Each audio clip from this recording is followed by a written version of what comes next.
Hello. Grumbletum needs to lie down. Grumbletum needs a lot of things right now. He's very ill. It's okay. It's okay. He'll be fine.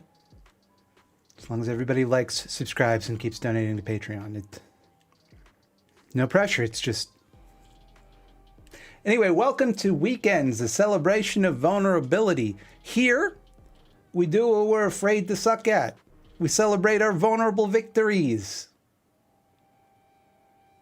I will be working on my dream of making a comic book. Then, I expect many of you will come to me with your victories over the weekend to celebrate, or your victories over the past week to celebrate, or what have you. There's only a few rules. Number one, we don't demean ourselves. And number two, we don't compare ourselves to others. Ever. These are the rules. And by watching the stream, you have agreed to abide by them. They are not my rules. They are the rules of a greater power than I. Not like an eyeball-related one, but like a cool one, you know? So in case you haven't tuned in before, we're about a page deep. Let me just adjust my microphone so it's nice and up my face so you can really hear my beautiful voice. There we go. This is so that we've got about a page sketched up. We're working in Clip Studio Paint. That question comes up a lot. This is the first panel. It's Monday night. This is Queen XL, the plus-size women's clothing store that our protagonist is the assistant manager at. I'm doing a poor job of Persian calligraphy for my partner's birthday. What did I say about not demeaning ourselves? Incorrect. You are doing your best, I think you'll find. And that's all anyone can ask of you.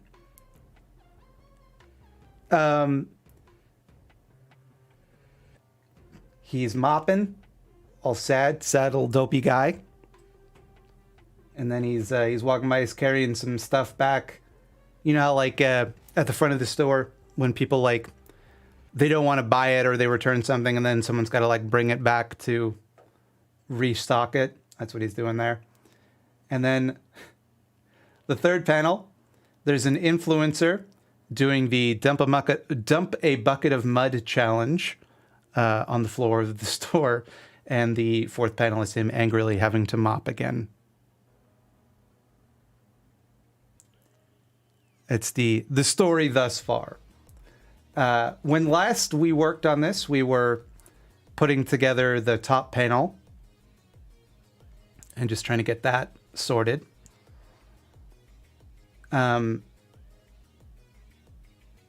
Victory, I did all the dishes. Flawless victory.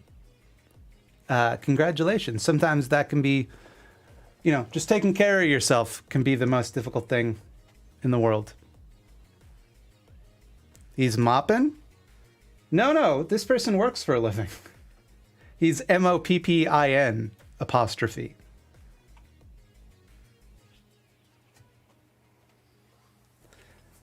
Okay.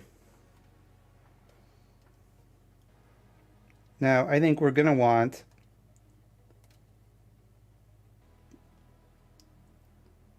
like a grayish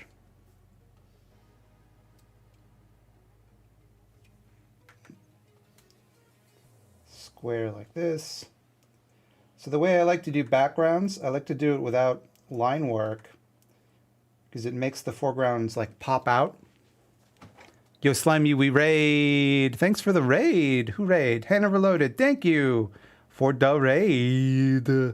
Welcome. Welcome. This is, I just went through the spiel of what this is, but this is Welcome to Weekdays, a celebration of vulnerability. Here we encourage chat to share experiences of doing things that they were afraid to do because they were afraid they might suck at, or just their small victories throughout the week so that they can be celebrated. All the while, we learn to get comfortable with the feeling of being scared. We do it scared here. is the motto of the Weekends, and it's with an A. You see, is the delicious pun I've created.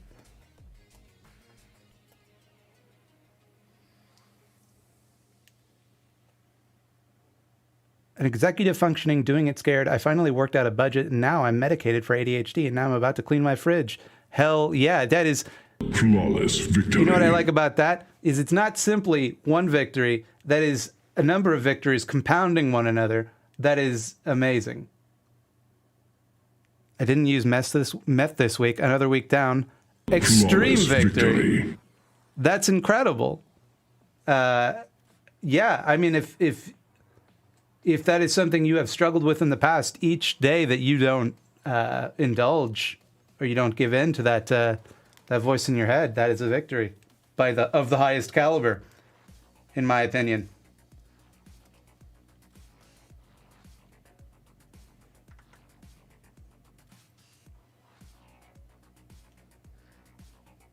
I think, and then on top there will be like, can we do? This is we might need to lose the sketch here for a second just to, which one is the sketch? There we go. Just so we can see what we're doing.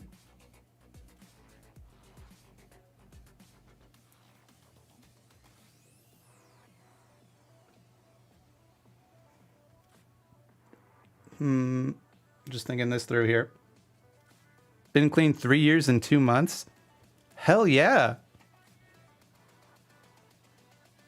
Hell yeah, that's like 3 solid years and 2 months of constant victory. Incredible. I got a couple starting third week in HRT, got my bank account back out of the negative, and got new commission stuff started, writing more of my comics, all groovy stuff. It's a combo. Flawless victory. Combo.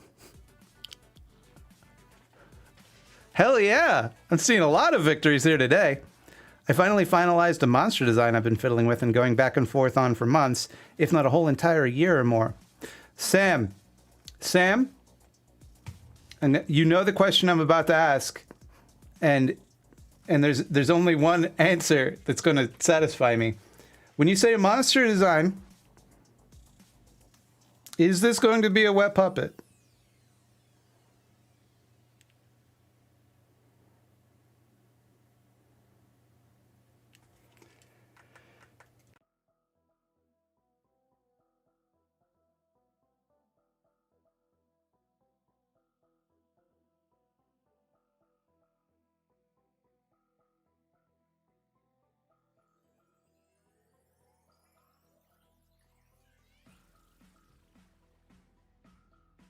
Flawless victory.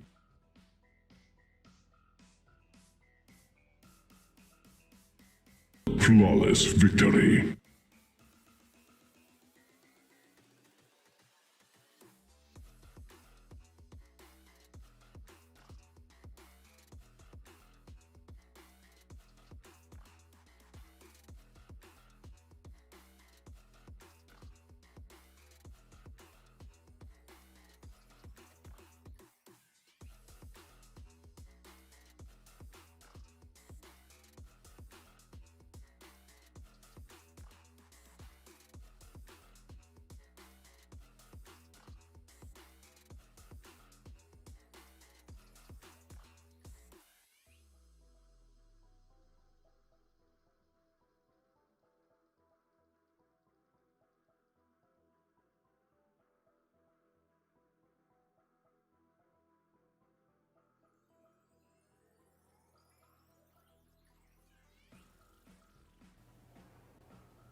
What the fuck? I changed nothing. I pressed no button, and the audio just went away. All right. Here we are. We're back. Sorry about that. Welcome to streams. Oh, wrong color.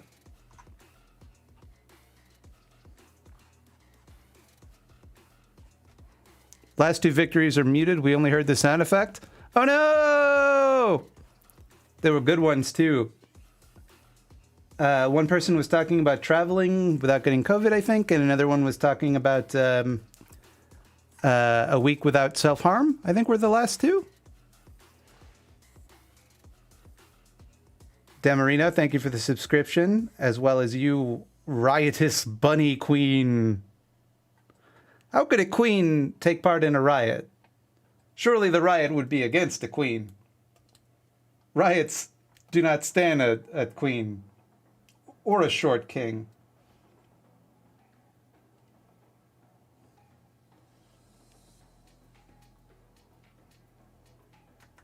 You know what? Let's just do this the sensible way. Yeah.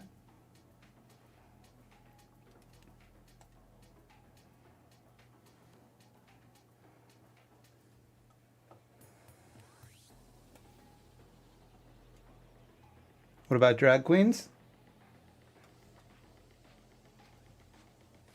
I don't want to speak for bunnies. I've made that mistake too many times in the past.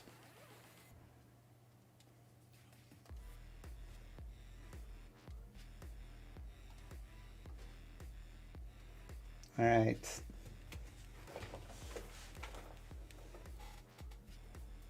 I will help overthrow myself. Well, that's something at least. Unless the queen abdicated and defected from the decadence of the monarchy. Has that ever happened? Has there ever been like a monarch in history that's like been like, fuck this, I'm one of the people now, and just rode with them, you know? I wrote a song and managed to write a song in a long time about a taboo subject I got very emotional over. In tears thinking finally I got to process that. Flawless victory. Incredible.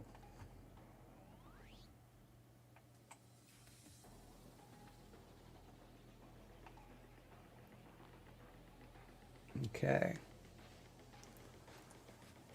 I think we can have the sketch back just so we know what we're missing here.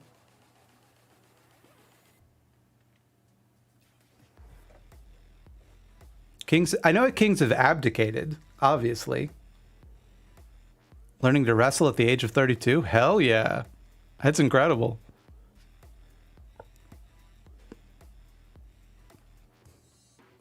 The question isn't whether or not kings or queens, princes or princesses or czars or, you know, what have you, whether they've abdicated. Obviously, they've abdicated. I mean, like, have they ever joined in like a populist uprising to overthrow the monarchy? The whole thing was paused and my bits go through. Yes. Thank you for the bits, Occult Comics, as well as Jamie Lynn 46. Thank you. Thank you for the beats. I get to have the beats. The little beats.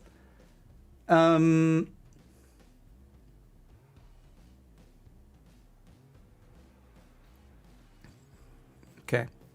Although it doesn't really make a lot of sense with this composition, I think just for readability, I am going to have this sign like up front, just facing the quote unquote camera, as it were. That's not a great color because it's the same color as the background. Like that. As an ND overshare, I find vulnerability confusing. Like, am I always vulnerable, or do I just not know what topic would make me truly vulnerable? No idea, LMAO. The idea isn't that you must be vulnerable. The idea is that you simply overcome the fear of being vulnerable around here. You don't want to be vulnerable? That's your choice. I'm just saying, if you're not doing something because you're afraid you're going to suck at it, then cut that shit out. That shit's holding you back. The monsters are for a comic, but they're called meat puppets and would almost certainly be wet for what that's worth. It's worth everything to me. I think you know how much that's worth to me. It means the absolute world to me. My victory this week is getting back into my Ring Fit routine after having to take a break to meet due to me having to ship parts in to be repaired, enjoying that break and having to work 7 days this week. You had to ship, first of all, flawless victory. you had to ship Ring Fit parts in to be repaired? So like, you mean you had to get your Switch repaired? Because like, the thing itself, like I'm just trying to think like what, I guess there's like sensors and stuff in it. I did Ring Fit for a while too, but I found that I'm like, after a certain point, I'm like, well, I like the structure of the story mode, but I hate having to deal with the story because it's obviously like meant to be family friendly and for kids, and I'm like, yeah, I don't need this. I just want to do squats. Can we move past this dragon's self-esteem issues and just get to the squats? And yeah, so. But I had a good time with it when I used it. It's like right around when quarantine started, and I'm like, well, now's my chance to get super in shape, and I didn't. But I will. Does Jabba the Hutt count as a wet puppet? Absolutely, he does. Fulfills both qualities. He is a puppet. He's spritzed down with some kind of goo. He's got it all, baby. My victory this week is completing another chapter of my comic, 13 to go, before I go on a vacation and recharging my batteries. Flawless victory. Kind of stepping on my toes a little bit, but that's okay. There's room for more than one comic in the world. For now. Okay. You know what? I should look up reference of these. I don't even know what you would call them. Letter signs?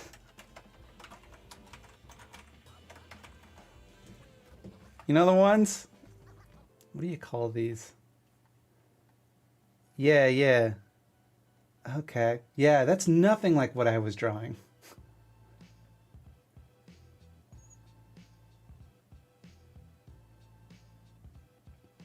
Okay.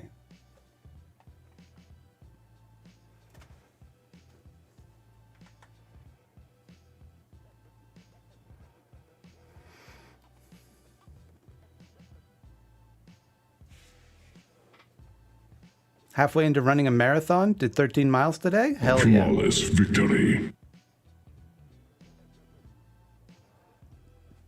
How come one person just, hey, we are Dirty Bulk Doctrine. How come you just posted, why did you just post the word vor in my chat? What's that about?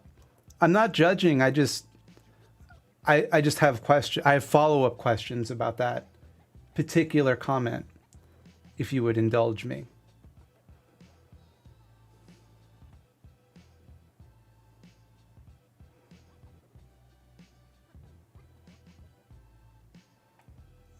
Okay. Once again, we must remove the sketch so that we can see what we're doing.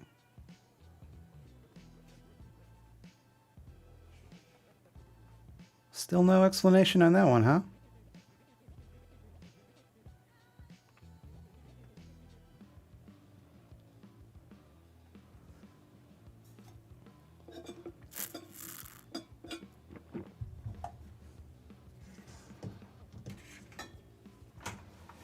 Someone just posted the word vor. I would like information. I would like follow-up information. Sverbot, you and I, we're on the same page here.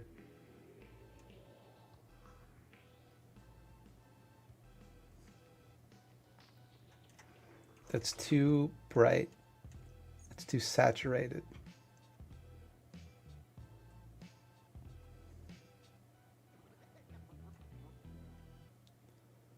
And then we want like a... You know what would be the easiest way to do this?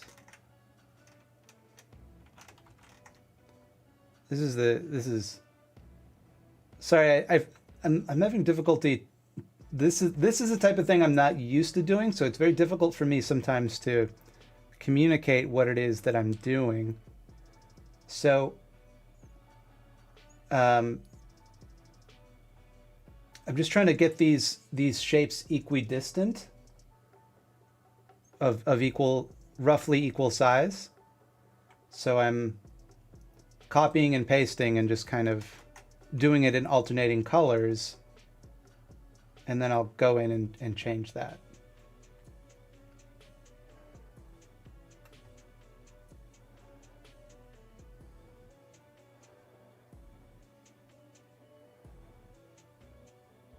Is vor eating, folks?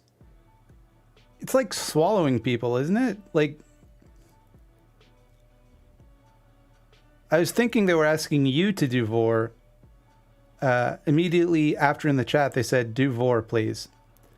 I mean, I'm vegan. I guess I could swallow like a carrot or something. I don't think that would be particularly erotic.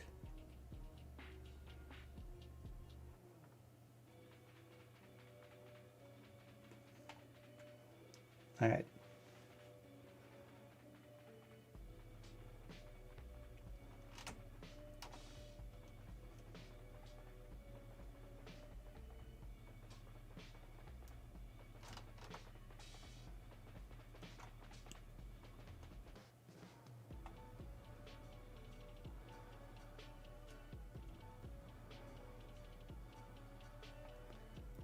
I think we've done enough discussing vor in this chat.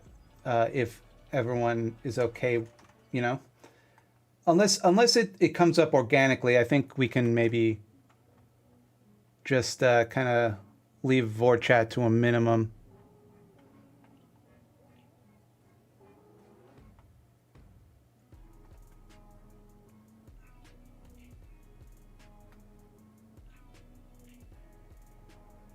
Minion flag. The blue is not staying. The blue was simply for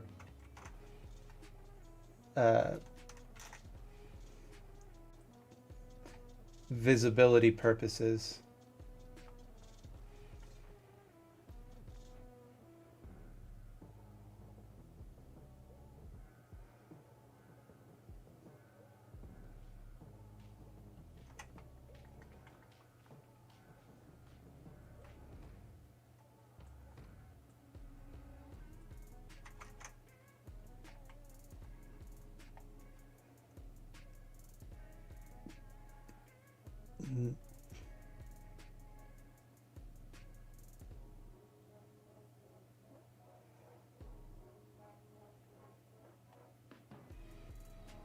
Let's talk about Among Us then.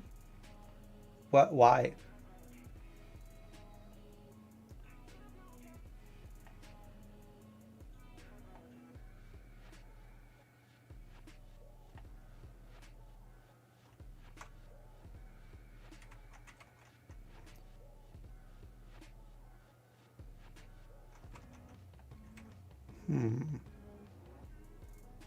There's your problem.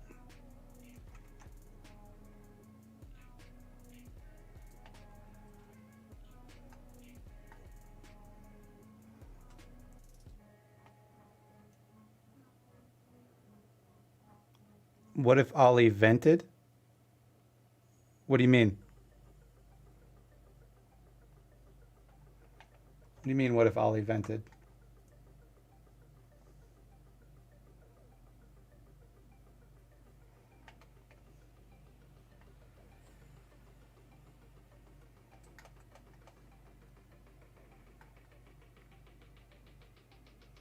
Is that a ligma? Did you just ligma me? Is that the...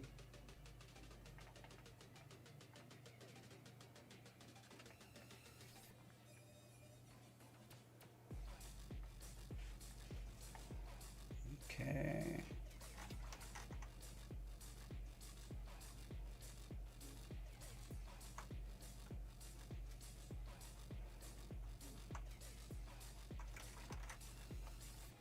I cannot fix this. I cannot fix this. Have I read Hinterland? I have not.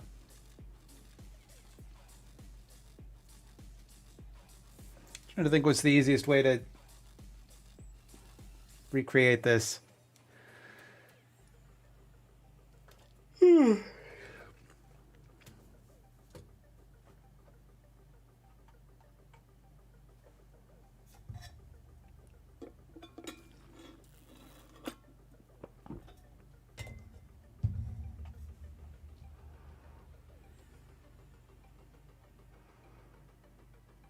What flag is it? It's not a flag. It's like one of those signs where they put the interchangeable letters.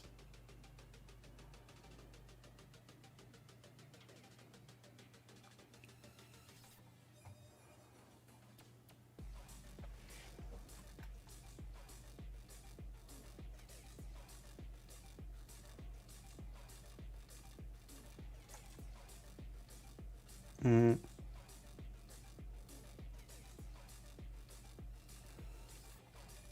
So here's what we'll do.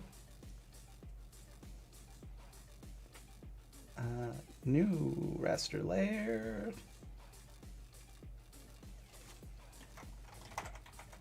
Sign.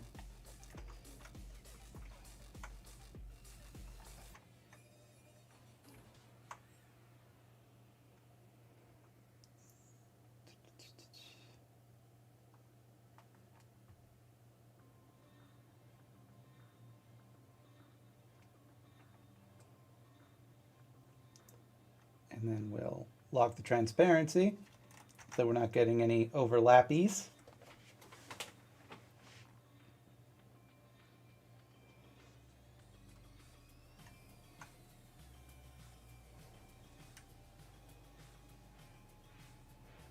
Am I a genius? Probably.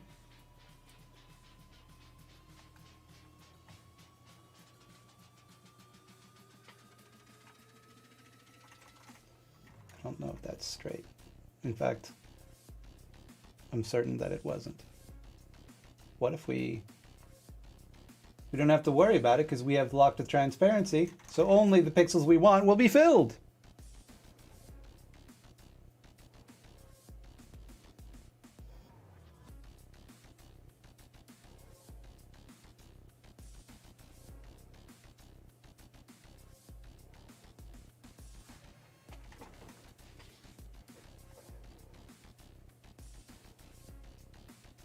Beep, beep, beep, boop. Okay. And then we're going to give it... If you lock it, does it? No. But shift will do it. Shift makes it straight. Excellent. So if we... Oh yeah, that's much better. Hell yeah. Okay, so then we unlock the transparency. Select. No.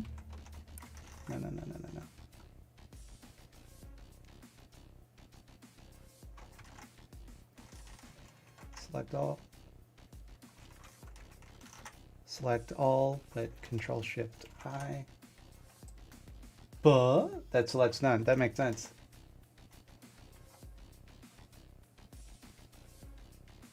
Just select all of that. And we'll get a...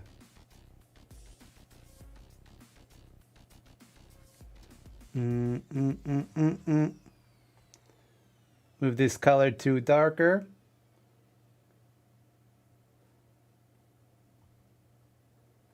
Edit.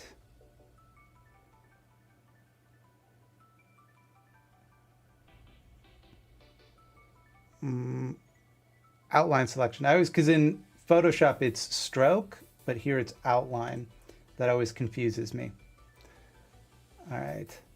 So we've got that. We got this.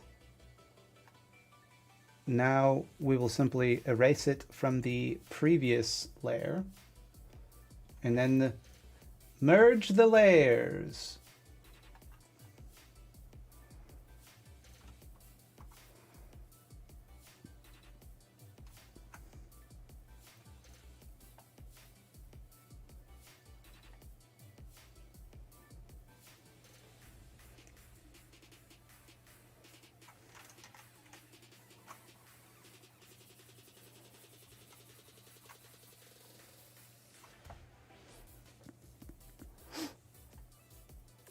You all now have the littlest hobo theme stuck in your head?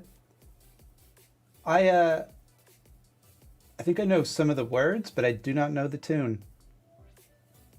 which makes me a very poor excuse for a Canadian indeed.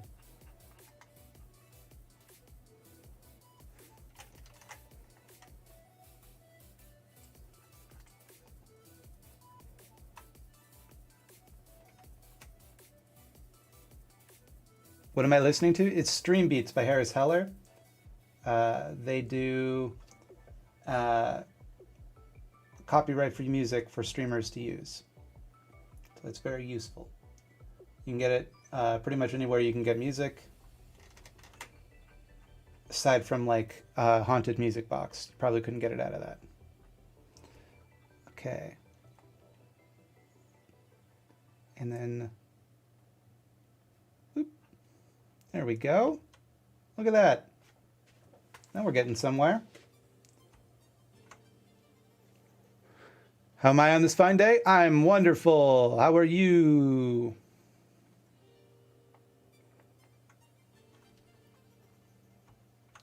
And you know what? Just to make sure we're getting these legs straight, I'm going to do it like this.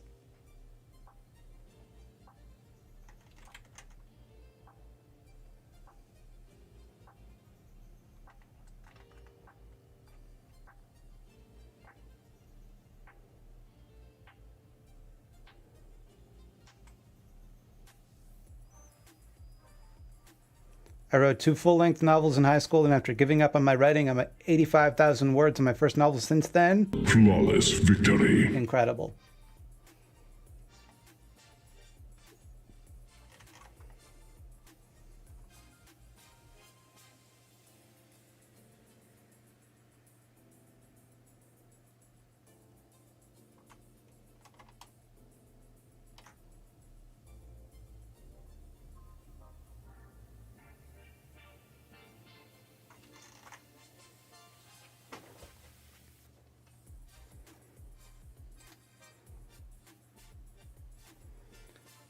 All right, we fucking did this. We accomplished this. This sign looks exactly right.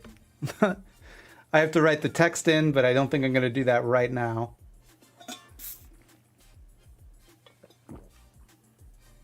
Happy to see Ollie with his thick dumpy again. He's got to have the dumpy.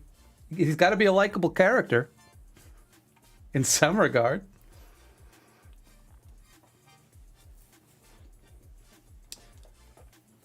I'm still thinking about the background, how I want to do that.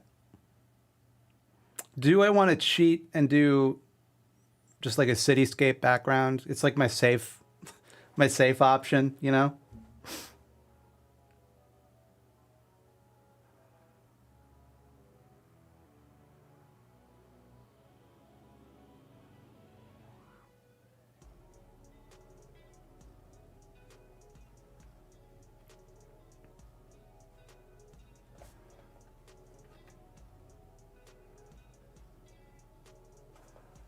Highway background?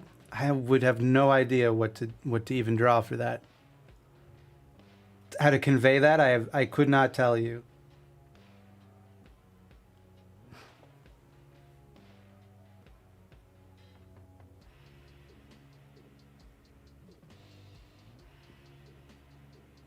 Maybe we'll move on for now and start coloring some of these other panels just to get our head right, you know?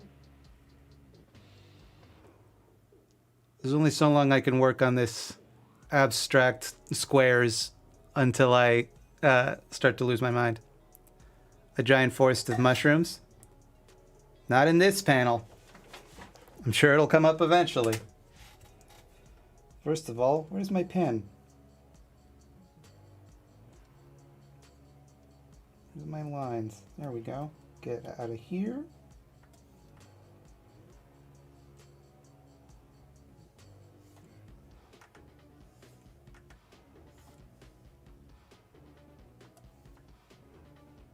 I moved, I think, the borders so some of the lines don't end in the right places. I'm just cleaning that up. Before we start coloring,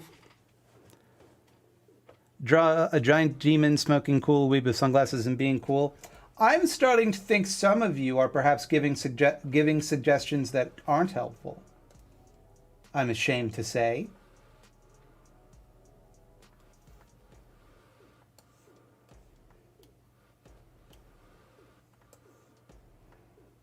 Lining looked great. Thank you. I'm trying to resist the urge to go in and manually change the width of each and every line because they're vector lines and you can do that with Clip Studio Paint. Didn't know that. Trying to resist the urge.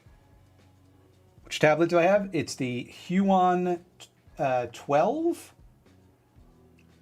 Canvas 12, I think it's called.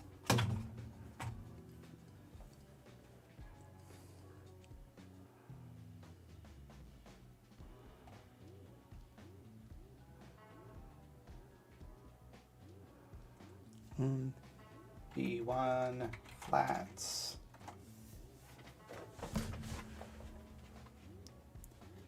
Characters don't necessarily have to be likable, but they should be compelling. Their conflicts must be sympathetic, even if they aren't. Yeah, and I don't think you'd get that without a big dumpy. Storytelling 101. You introduce a big dumpy in the first act. This isn't what I wanted. I merely forgot. Yes, I'm using the fill tool, and that's appropriate to do in Clip Studio Paint. It works quite well, especially under a vector layer. People will give you so much crap for using the fill tool. It doesn't create little phantom pixels and shit in Clip Studio Paint. Look, I can zoom in as far as I want. Look at that clean break. It's fine.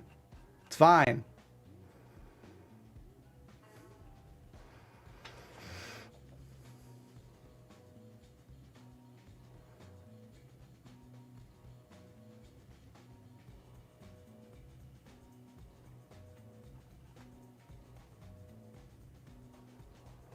You are allowed to use the fill tool. That's what it's there for. A lot of digital artists get weirdly hung up about the fill tool because for years it was basically useless and a sign of utter noobery to use it. But the Clip Studio, as long as you are aware of what you're doing and you set it up properly ahead of time, you can absolutely use it. It's very good in Clip Studio.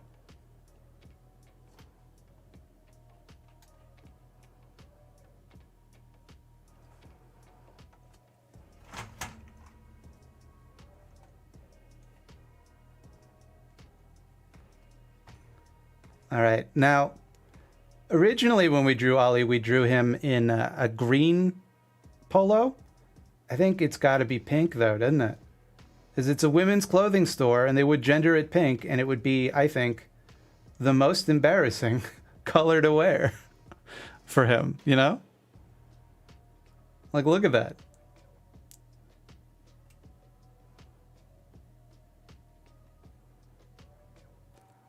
So you couldn't keep your lines and colors on separate layers? Well, yeah, but here's how easy that is to fix in Clip Studio. I don't know if you can see it right now because I've kind of cropped it out. This button right here, refer other layers. Like if I didn't do that, then I couldn't, right? It would just fill everything. Kind of a bad example because now it's all colored in. It's got all the flats in. With refer other layers, it just does it based on what, like basically what you can see, if that makes sense.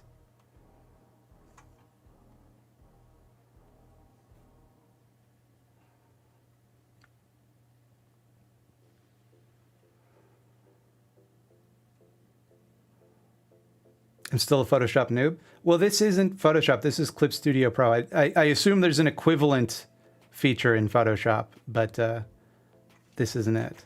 Let's save also. Do a quick save while I'm thinking about it.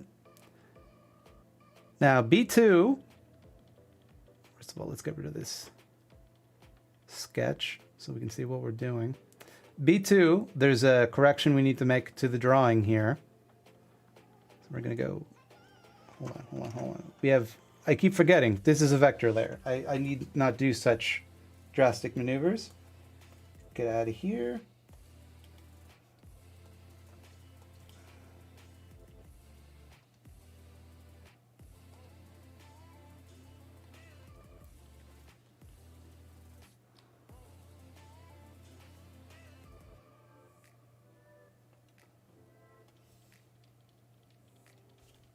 This should be thicker.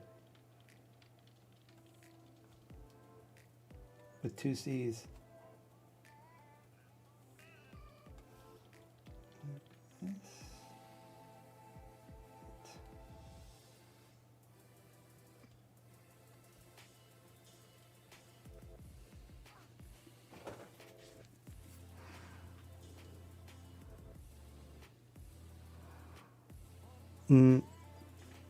This character's powers are patience in the face of middle management. I think you'll find that is actually not something he's great at as the story progresses. There we go. Now we got a shopping cart.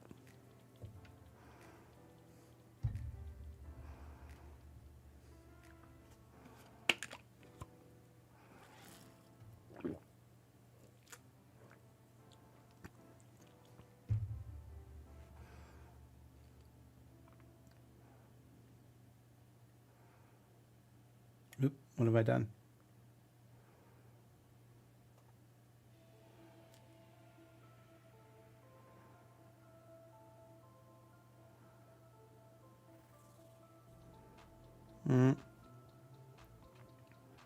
You're gonna... For the coloring, I thought we were getting the brooding AVGN fan comic we deserve. I can't stop you from having your own interpretation. Give him some pit stains. I might, but that's not part of the flatting process.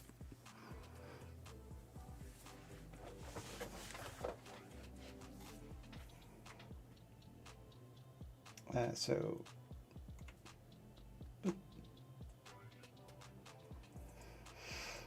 new raster layer.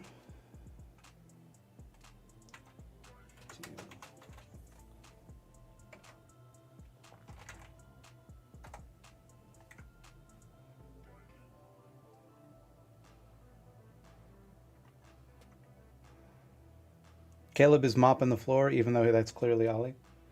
Well, Caleb worked at a burger joint for a summer in university, so he knows the experience of the working man.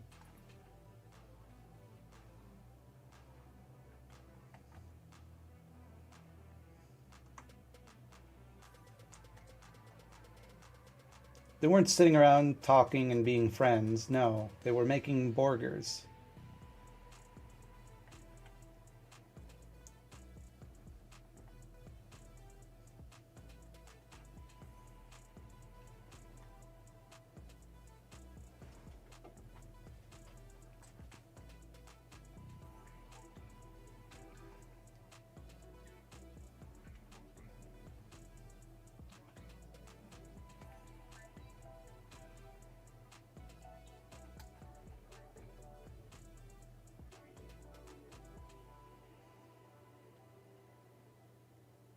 Oop.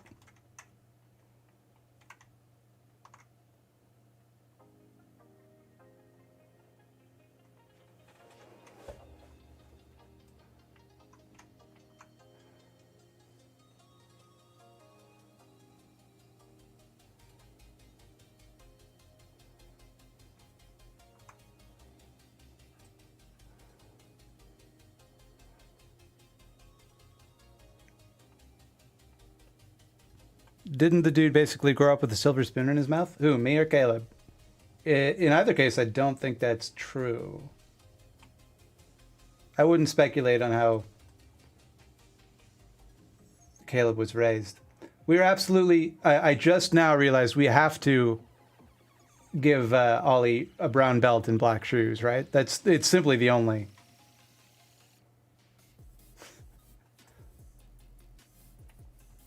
Simply the only way forward. Some dad-ass khakis.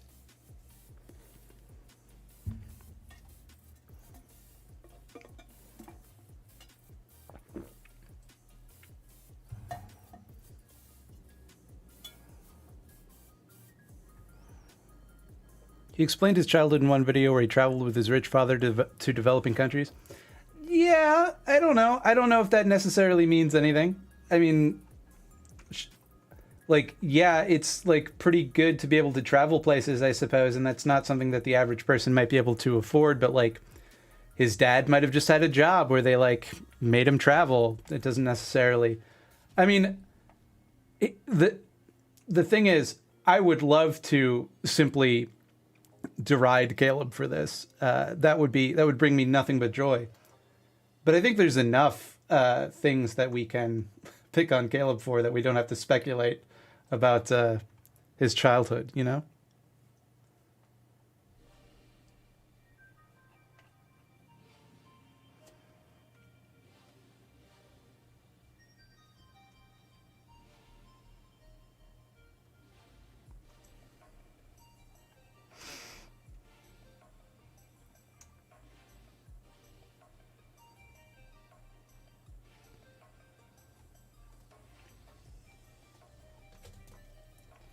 Yeah, it's going to bug me if I don't fix this.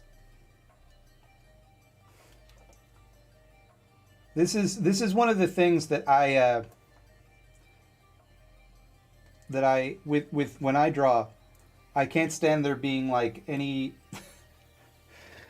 There's certain little bugaboos where I'm like, that too much shows that it's a drawing, and I need to go in and like it shows the construction, and it just, to me, it's so makes it so hard to read that I have to go in and like manually get rid of all like the little flyaways and stuff like that no one cares about, no one's gonna notice, but I just can't stand to see it, you know?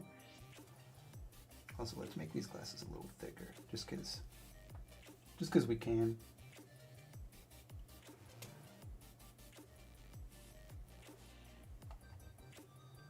The background being unfilled in blue-gray on the first panel makes it atmospherically look like a low-light area in a superstore.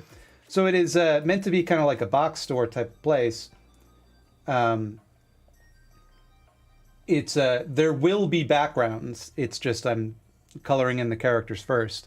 The backgrounds are going to be constructed later.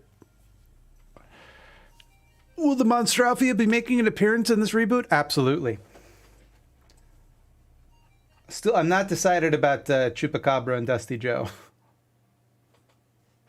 But absolutely, the Monstrofia will be, especially for the first storyline, the primary antagonists.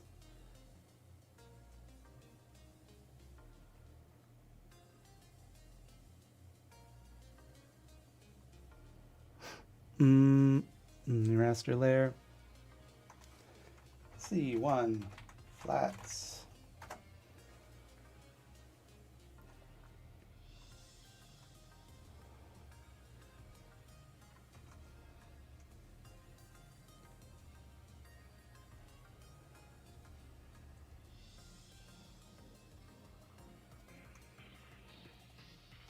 Mm-hmm.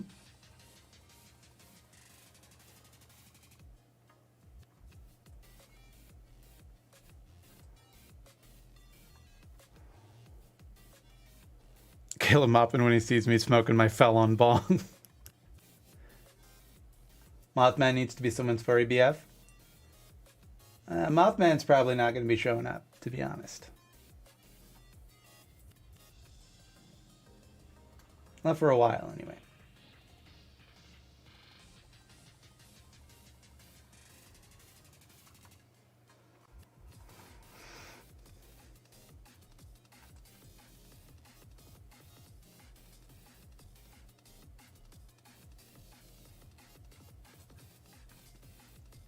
See, this is what I'm talking about. This is what I'm talking about. I have to go through the trouble of going in, and my eraser is going to be too big, so I got to bring the eraser size down so that I can get rid of this. Oh no, this is the wrong layer. I can get rid of this little flyaway. Get rid of that little intersection. Now I have to fix up the eyebrow. Wrong color. Now I turned off my tablet. Caleb Moppin, Super Borger in the cadence of TMNT.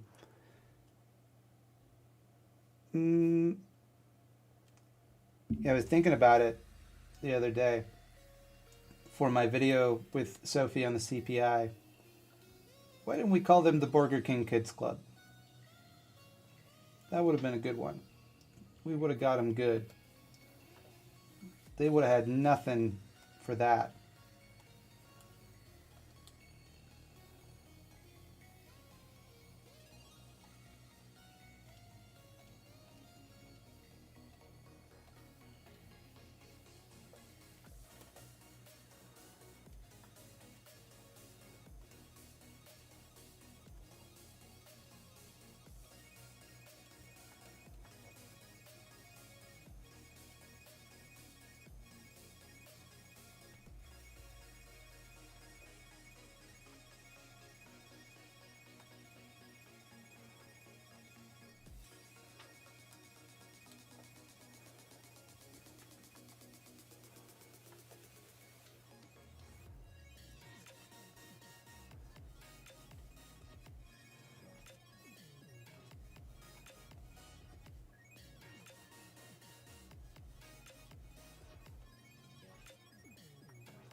Okay, and then we drop in. Nope. Ah! Keep turning off the tablet instead of pressing undo.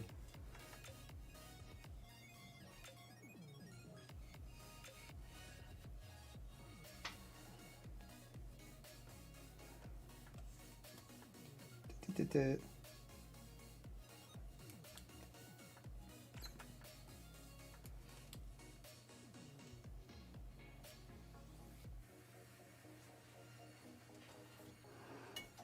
comic is coming along really nicely. Thank you, Emperor Swarog.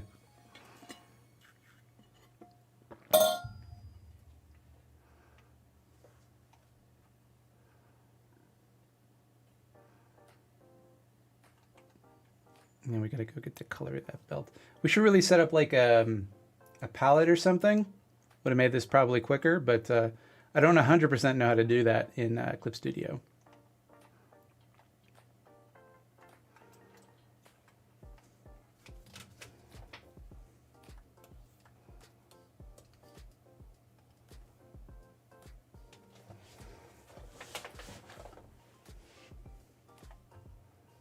Border at the fountainhead.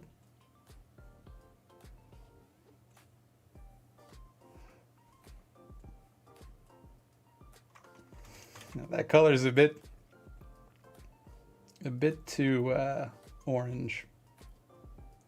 We want him to be more tanned than Ollie, but not like he shouldn't look ridiculous.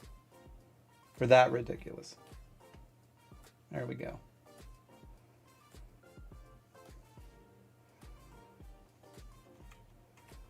Where's that open?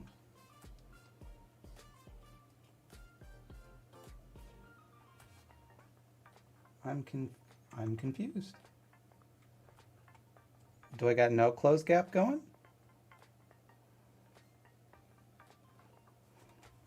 Could you be the culprit?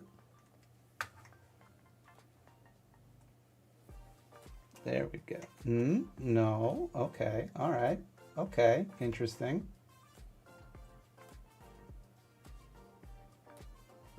It goes in here. Okay, all right, that's easy enough. That makes sense.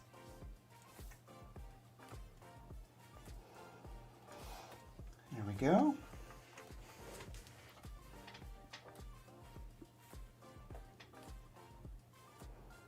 Will you do generic monsters of your own creation or existing designs linked to certain cultures? If the latter, what about the often sensitive lore of cryptids and cultures they were born from? I mean, I guess I'll handle it on a case-by-case basis. Like, if I were going to do something, like, I don't know. Like, in the original comic, like, it was Chupacabra because it was funny that he had this bombastic personality. Any personality at all, really, because you think of Chupacabra as kind of bestial. Yeah, I'm not going to, like, you know, have, like, Native American mythology and, like, you know, put that in my fun little cartoon. Like, if I'm going to do generic monsters, it's going to be, like, vampires and werewolves and shit, you know?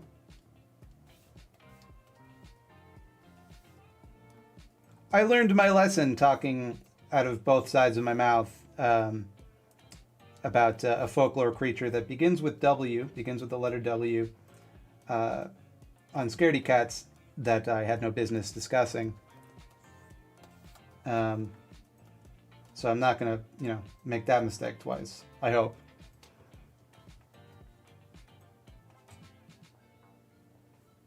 Your art style is awesome, by the way. Oh, thank you. Not business people, the most widespread in the common monsters of all. I mean, there will be evil business people for sure.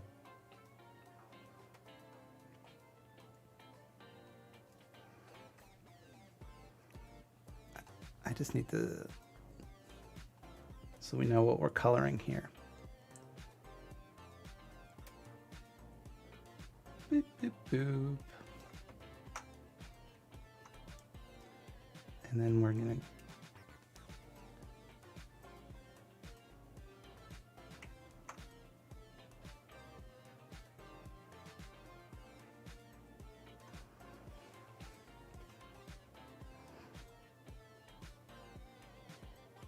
Yeah, that's fair. The last decade or so, there's been a lot of unfortunate use of Native American creatures in particular, and yes, the W creature. Yeah, that's why I would use... I would not use that. As a Scotsman, I give you a pass to use any of our lore and dress for comical purposes. I mean, my family is like Irish, Scottish. I'll take from such cultures as I please. They are my domain. I'm joking mostly.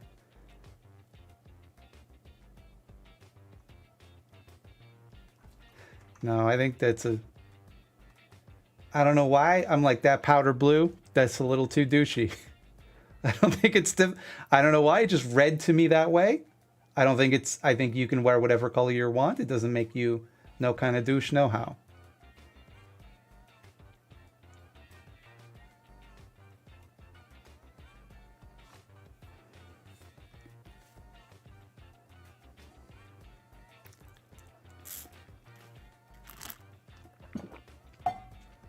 Like one joke I did that was to this effect in the previous comic was, in Japan, the monster, instead of being run by a monster mafia, it's run by the Tengu Yakuza.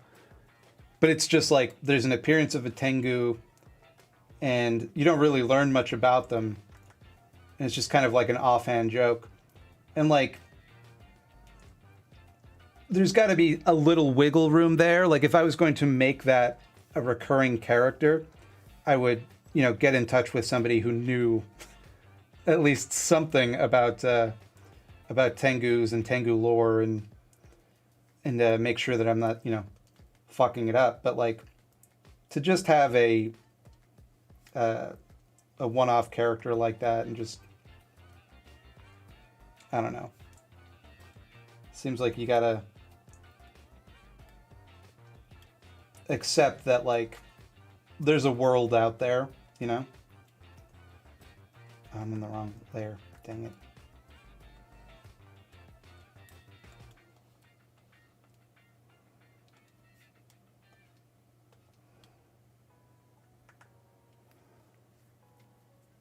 I expect unicorns now since you're part Scottish. Unicorns were in the previous one.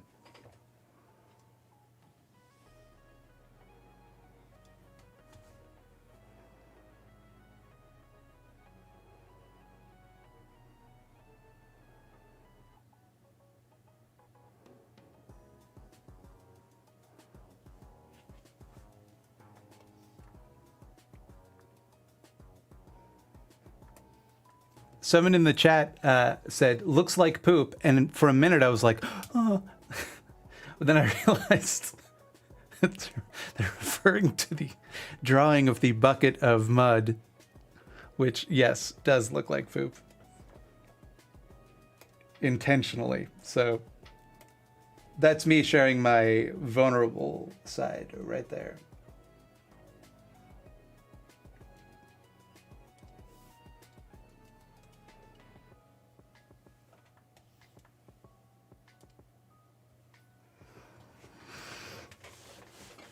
What is this comic about? It is about... so It is... Oh, geez. I need to think of an elevator pitch for this. It takes place in a city that is the apex point in the battle, the eternal struggle between good and evil. It is where good and evil rise and impossible things happen. So essentially, it's like a city where, you know, that struggle just plays out constantly, and as such, like, it's larger than life, and things just continuously happen there. Our main character is Oliver O'Neill, this guy here, who is invulnerable. He cannot be harmed, but he erstwhile has no other abilities. He's kind of a loser, working in a dead-end job and just kind of coasting his way through life, not feeling a sense of purpose until events happen that kind of give him a sense of purpose, as it were. Or at least that's what the first few issues will be about. And then we move on to like other characters and expand the world outwards.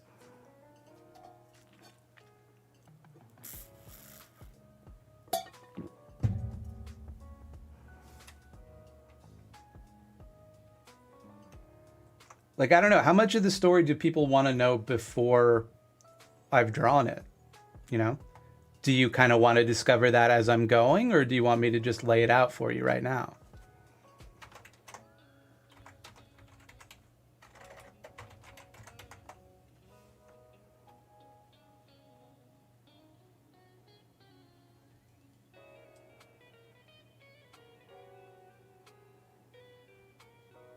Discover, yeah, see, exactly. Can he die, like, of natural causes? He doesn't yet know. I know the answer to the question, but he, and thus the audience, do not yet know.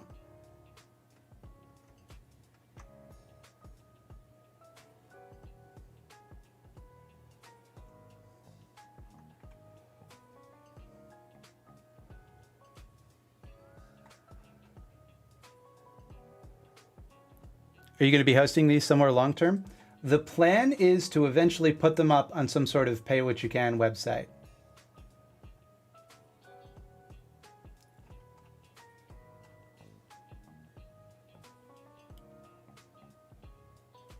Why is there a frame background? Get out of here. I don't need this. Get out of here.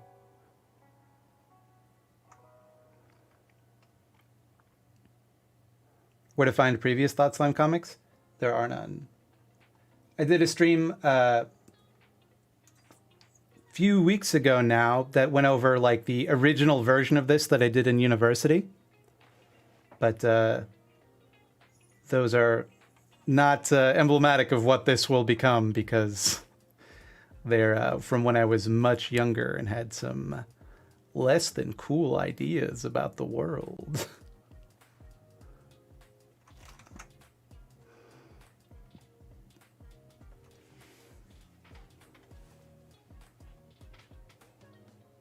Personally, I just like the vibe of being near someone who's feeling creatively inspired, not demanding spoilers, or not worried about spoilers or demanding them either. Okay.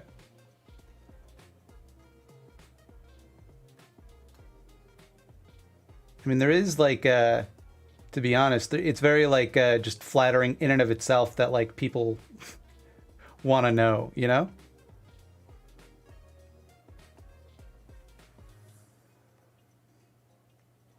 So he ages normally? Does he? Does he age normally? Good question.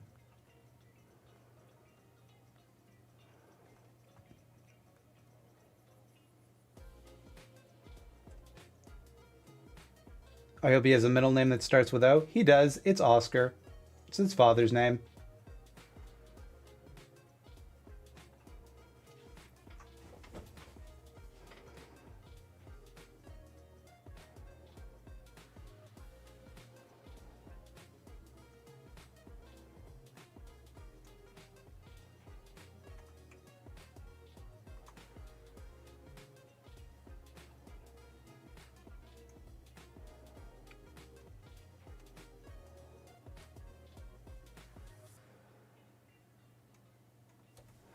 Does Bane from Batman exist from Dark Knight Rises? He is one of the coolest villains I've ever seen in film. Are you asking if the movie exists? Yeah, I've seen it. I've seen that movie. I'm certain that it exists. Yes.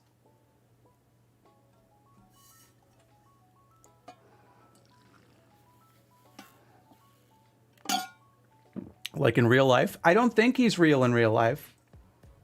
I mean, it's possible, I suppose. But his voice is very silly, and I don't think that would happen in real life. Like, I would have a voice that silly, you know? What kind of TikToker wears overalls? It's, in fact, just a very low-cut tank top. If I wish to visually convey overalls, I would draw little buttons on the straps. Bane is more of a concept? We all have our inner Bane, don't we?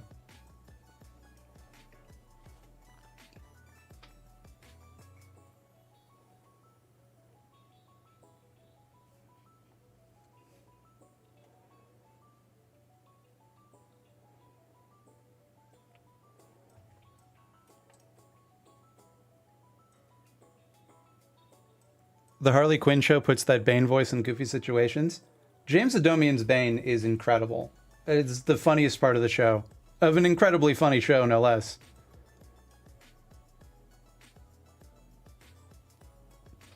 I don't think I've ever laughed harder at a joke than when the Joker ruins the Penguin's son's bar mitzvah, and Bane stands up offended and he goes, "This is an important night for young Joshua."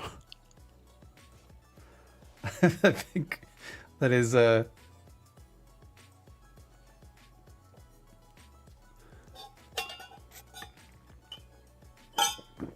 Is Harley Quinn still going and still great? Didn't they isn't the third season starting up soon? Or just started or something? I don't know.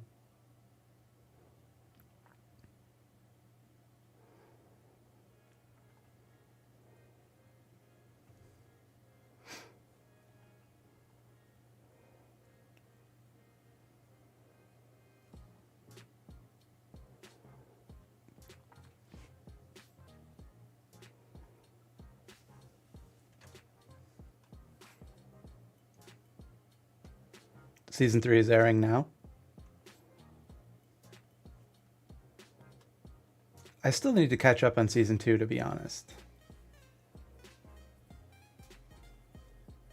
But I very much like that show.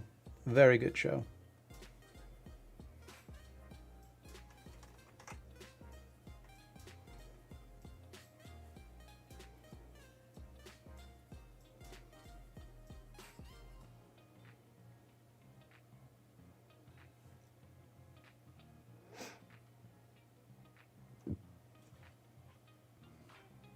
Remember when Bane was an evil young clone of Picard that no one liked? Weird times. Yeah, I was thinking about this. Because in my head, I don't think of that character as Ed Hardy. I picture him as, what's his name? The guy from Split, which is a terrible fucking movie. But because that guy played a young Patrick Stewart in X-Men. So in my head, I'm like, that's the guy who played Shinzon in Star Trek Nemesis.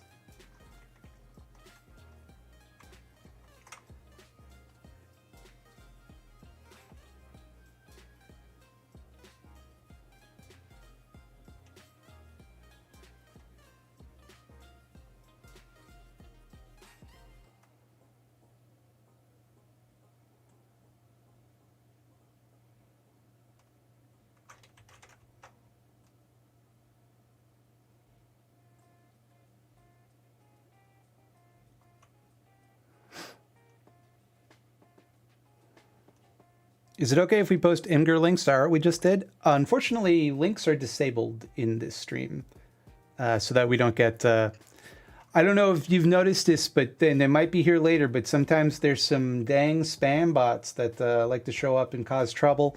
And I don't like to give them the opportunity to get my chat's credit cards.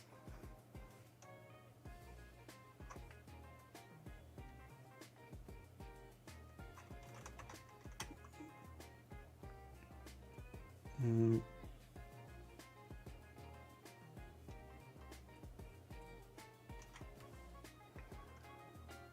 you get debate bros too? Like in my chat? Like, do they come and be like, explain to me hey, that's like you're using an ad hominem fallacy. No, it's underrated. Insurrection felt like most of TNG. Well, that's a take. That's a take. I think here's you want a take? I'll give you a take. There are no good Next Generation movies. All of them are bad, including First Contact, the best of them.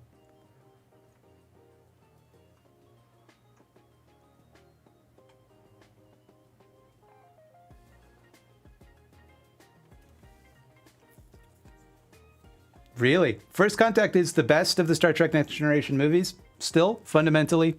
Okay, I'll explain to you why First Contact... By explaining why First Contact is not a good movie, I will explain, therefore, why there are no good Star Trek The Next Generation movies. So, the thing is,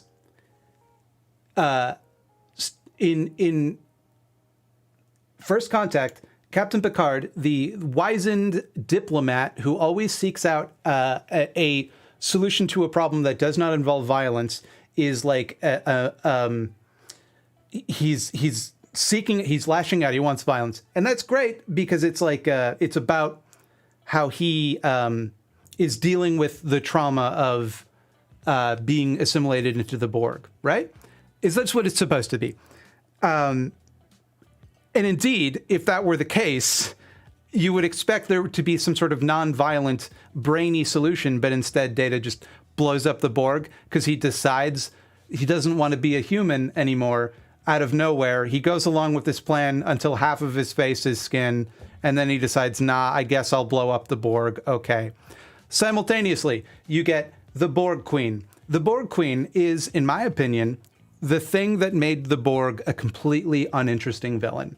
Because prior to that, the entire point of the Borg as a concept is that you lose your individuality. You are no longer yourself. Whatever it is that was you is destroyed and incorporated into the collective, and you lose yourself within it. And you get a character like Seven of Nine, who is someone trying to reclaim that identity. And yes, I know 709 came after First Contact, but still, the idea of having even one individual within the collective completely negates that entire premise. It makes them less of a faceless, gray goo antagonist and makes them into something that you can reason with, something you can have a conversation with, something with motivations that you can understand, something that you can bargain with, which it's just, oh, then I'm not scared. I'm not scared anymore. Thirdly, the idea that in order to assimilate people, they inject them with nanobots. I understand visually how that like keeps things moving quickly. But prior to that, the whole idea of just taking a body and repurposing it and like putting tubes into a corpse, you know, draining all the blood out of it so it's super pale and like attaching all of these things, like removing parts, and that's scary. That's scary. The idea that not only is your mind incorporated into the continuum, or the collective rather, your body is repurposed and made into this Frankenstein's monster. Now it's just like we injected you with nanobots, and it like appears on you and you wake up, and like, why wouldn't you just be like silver then? Why would it look all grimy and gross? You know, it's like nobody thought it through.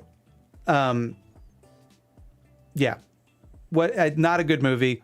Did not get any of the characters right. Made it into an empty sci-fi action spectacle instead of the thoughtful exploration of characters and situations that the show was famous for, in an attempt to make it more of a popcorn action flick.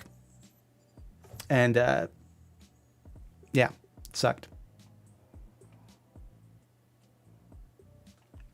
And that's my feelings on Star Trek First Contact. And I don't need to go over the rest of the TNG movies, Because that's the best of them. If that one's no good, then the rest of them are dog shit.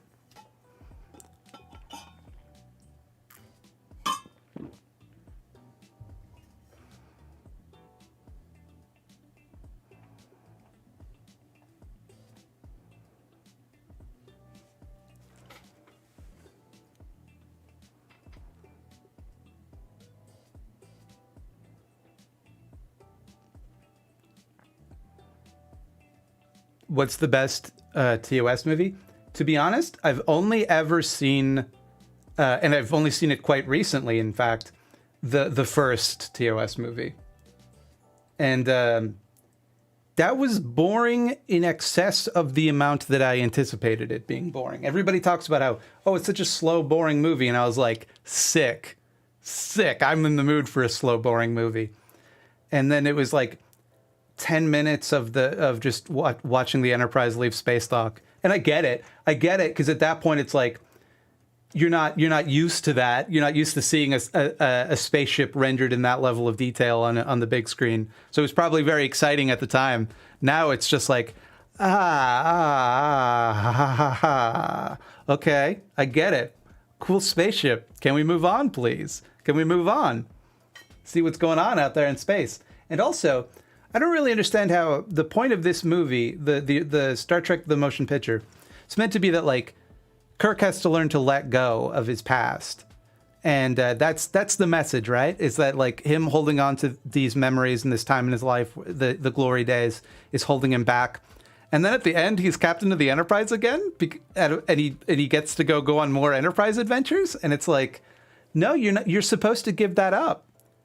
The whole point of this story was that you're meant to like step aside and let a new generation of people continue. Like, it's just complete mixed messaging.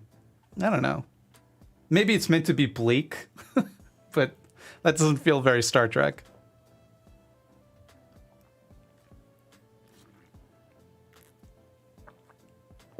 Worst episode of TNG? The one where they go to the planet full of Africans that want to kidnap Tasha Yar.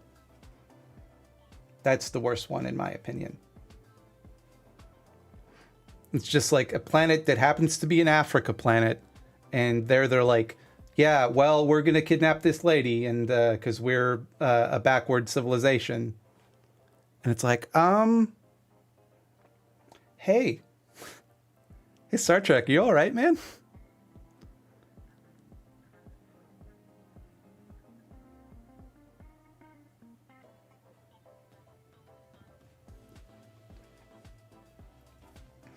And I will say this as well. Star Trek Picard, it's bad. It's a bad show. It's a bad show, and it does not understand what is interesting about Captain Picard.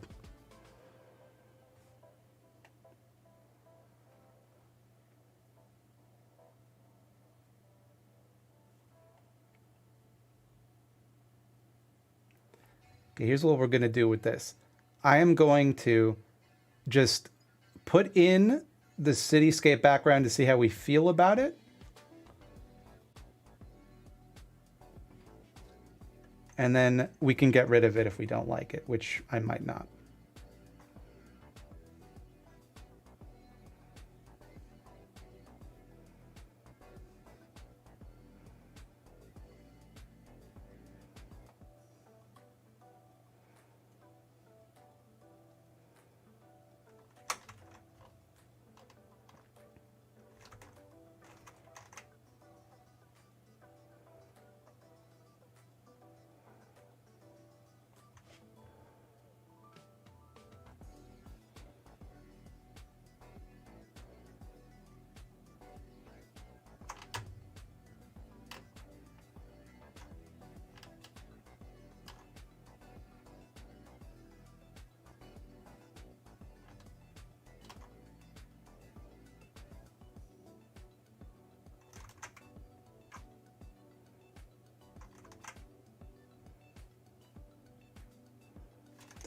Why is this?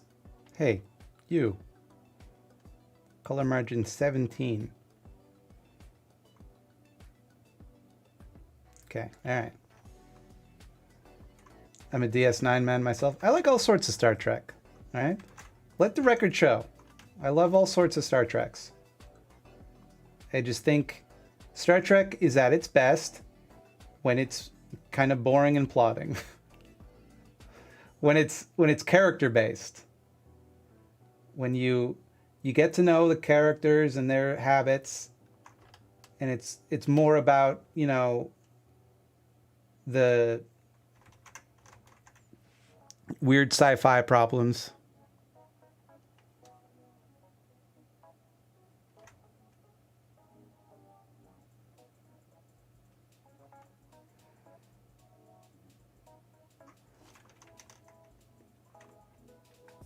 I'll be in my weird camp enjoying Enterprise. I didn't really watch enough of it to make a judgment either way, to be honest.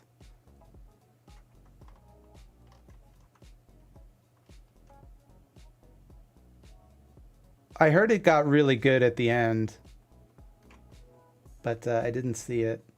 Aside from the very end, which is Riker and the holodeck shit, which is embarrassing.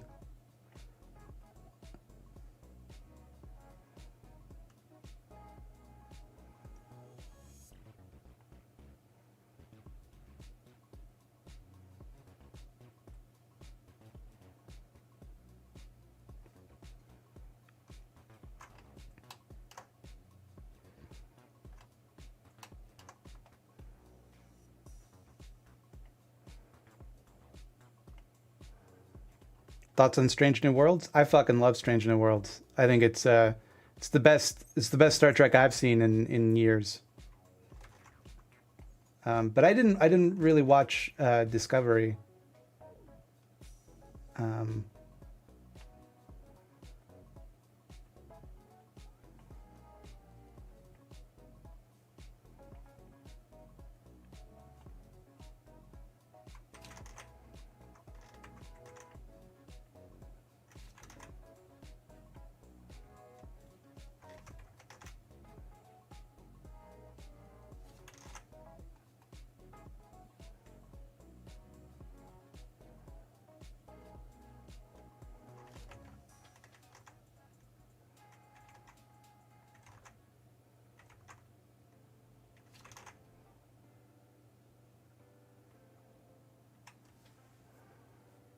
What do we think about Lower Decks? Fucking love Lower Decks. Lower Decks is hilarious.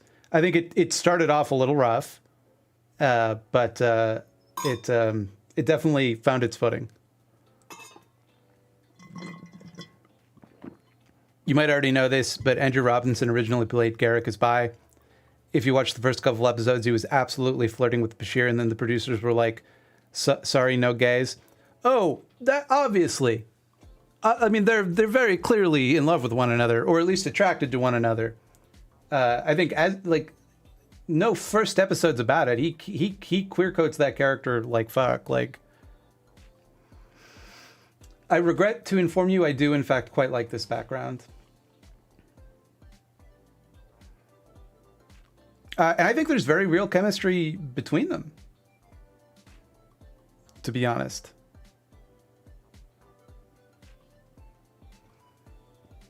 This is bothering me.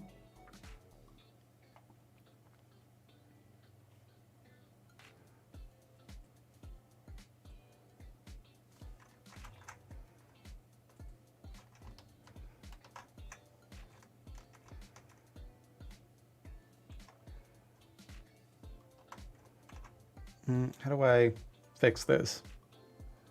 Oh, hey, Spambot, welcome. Welcome, my friend Spambot. Glad to see you here.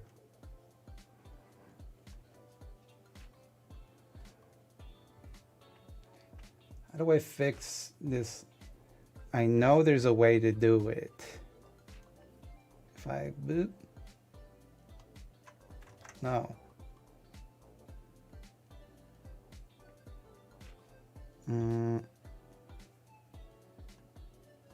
Yeah, there we go. Nice. Okay.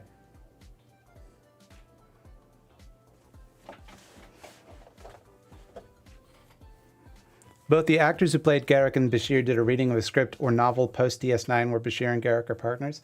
That's certainly not in the only Star Trek novel I've ever read.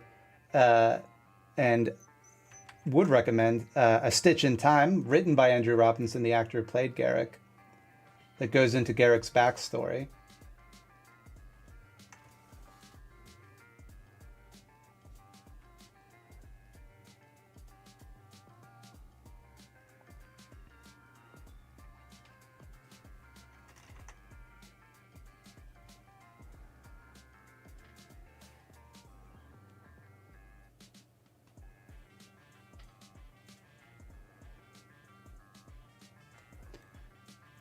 I wish Andrew Robinson would do an audiobook of Stitch in Time. Didn't they recently announce that he was doing that? I seem to I recall reading that somewhere, that like they had just had a deal for him to do. I could be wrong here, but I remember seeing that somewhere on Twitter that he was going to do an audiobook of that.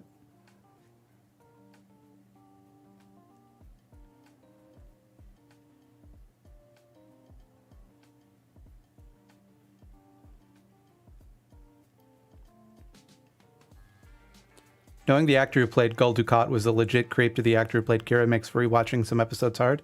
I didn't know Gul Dukat was played by Rick Berman.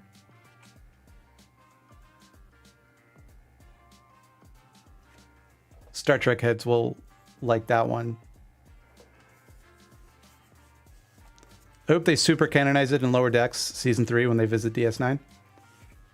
They should. I can see the Lower Decks team absolutely doing that. Stay far away from any William Shatner written Star Trek novels. Absolutely, he's not going to top Tech War.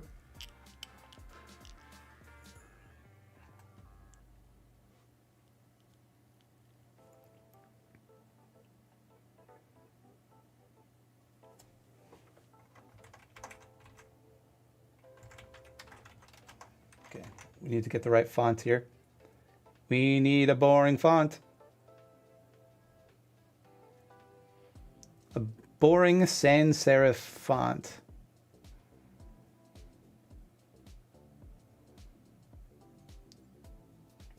Perfect.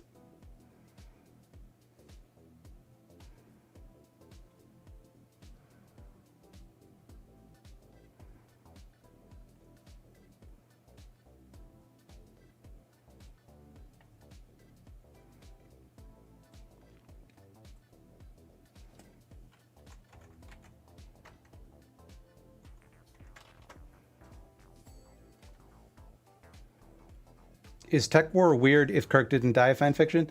No, it's his own science fiction series about a cop fighting in a future drug war against a future drug called Tech.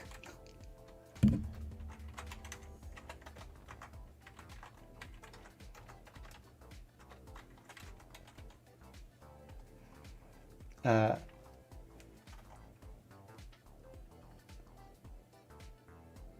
no, no, no. I wanted these to be separate.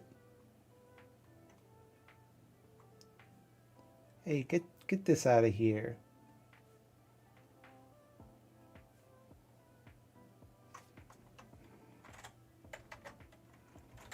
Days until...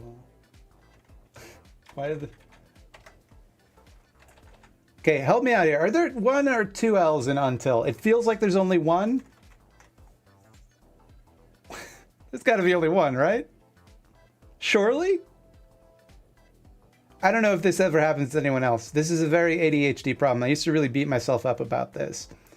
But sometimes you just like a word that you spell 1,000 times, you just completely forget. You know?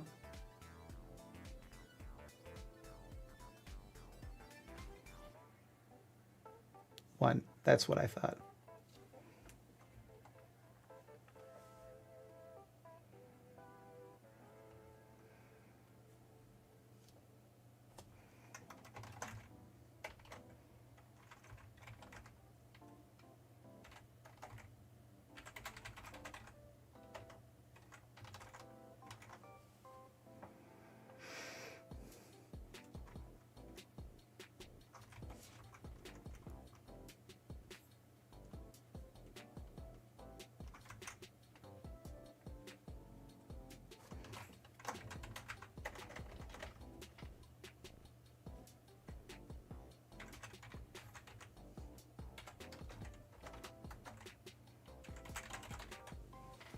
Anyone hear about Chris Claremont going on a weird rant? I mean, I'm not shocked. Some weird comics boomer having fucked up opinions. No way, really?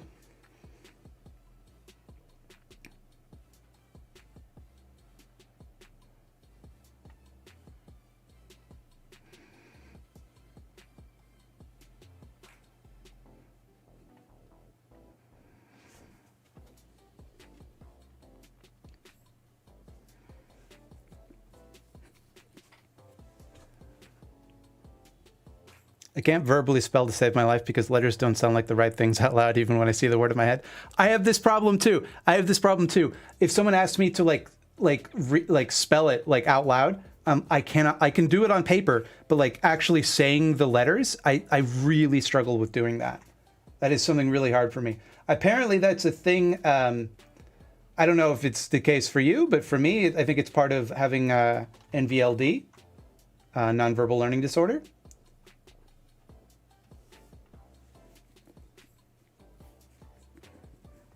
So I think I've changed it from 10 days to 30 days because I realized how much story I needed to tell until the brand explosion, which is going to be like a big climactic moment in one of the stories.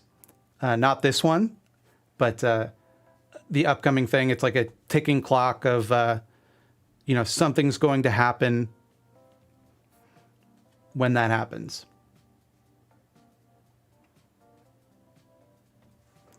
Let's merge selected layers.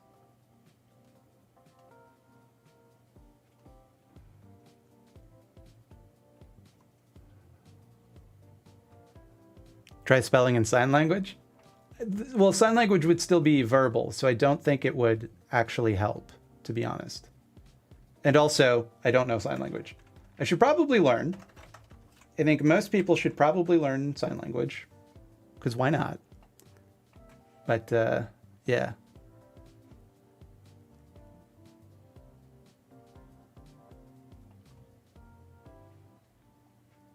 Certainly not diagnosed with nonverbal learning disorder. I'm diagnosed with ADHD and I do have dyslexia. Yeah, I mean, dyslexia I think would also cause a problem with spelling, right? Like, nonverbal learning disorder means that, like, you struggle with tasks. It's the opposite of what you think it is. You struggle with tasks that are nonverbal. So things like mathematics, picturing 3D objects in your head, which, let me tell you, really sucks as a visual artist to not be able to do that. Stuff like that you struggle with. And when I first got that diagnosis, it was like, that's why I have such a hard time drawing. That's why, as much as I feel like I practice as much as so many other people, and I don't get to their skill level, and I think that's part of why. But that doesn't mean that I never will. It just means that it's harder for me. So I have to give myself a break, which is part of being vulnerable. Sometimes it doesn't mean just facing what you are, looking. A lot of people interpret being vulnerable as like looking head on at what you are bad at and kind of having the courage to like make a fearless inventory, to borrow a term from a problematic organization, of what you're good at and what you're bad at. I think it also comes with the fact that like you have to be willing to forgive yourself for being bad at some things, because everyone is, and to not like hold yourself to some moral standard of being good at something. Is trouble imagining three-dimensional objects aphantasia, or is aphantasia just imagining anything? I don't know. I mean, it's what I specifically struggle with. I can imagine things just fine. What I struggle with is like imagining an object in space, right? So,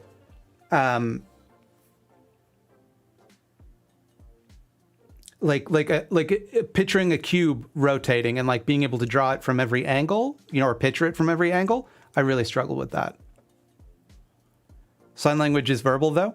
It is, but the spelling is what we were discussing, right? So like being able to think think verbally, absolutely. Once I learned sign language and grew fluent in sign language, I could absolutely do sign language, no problem. But it's like the process of like knowing where my hands are in space, because I'm not used to processing that as language, it would be very difficult for me. Do you use reference a lot while drawing? Sometimes. It depends on what I'm drawing, you know? If it's like if I'm just drawing like a person, like an OC or something, I won't. But like if there's a specific pose or something that I'm struggling with, or if I'm drawing like an object that I don't draw a million times, then yeah, I will look at reference and just make sure that I know what it looks like.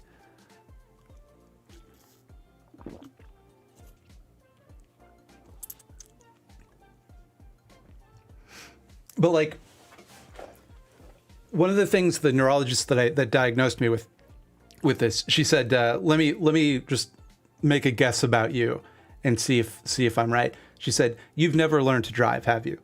And I said, "No." And she says, "You're scared to learn to drive, aren't you?" And I was like, "Yeah." And she's like, "Yeah, probably because your entire life, whether you've noticed it or not, you've had this dyspraxic inability to tell where things are in space. You lack the ability to like accurately calculate like how fast do I need to walk to get to this thing in time, and like so you struggle with sports, you struggle with throwing things, you struggle with learning to drive or anything that requires like precision." And I was like, "How do you know all this?" And that's NVLD in a nutshell, basically. But on the flip side, in terms of like language and speaking, like I'm very good at that. Like that's a skill that I've developed perhaps to compensate for all these other problems, or just because I'm naturally good at it. I don't know. It's not important.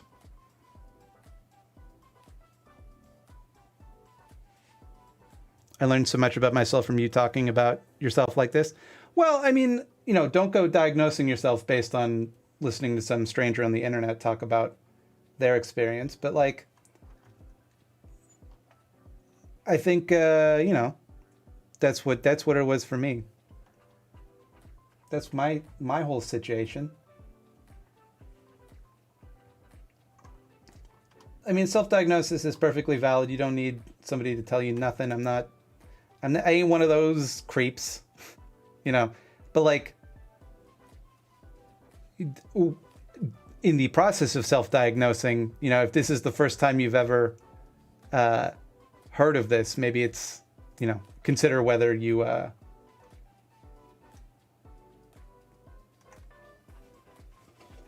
don't know, just give it some thought, is my opinion. You are. I don't know why I'm saying this. I'm being very condescending right now.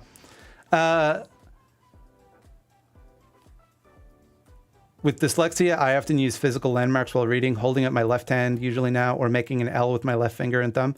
That's another thing, is that like right and left, I still have to look at my hands. And I don't do the thing where like you look at your left hand and it's an L.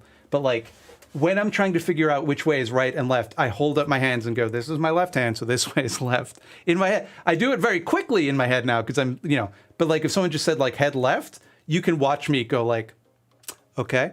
Because I have to, I can only conceptualize it with my hands, Shout out here to everyone who made it through another week. Hell yeah. Flawless victory.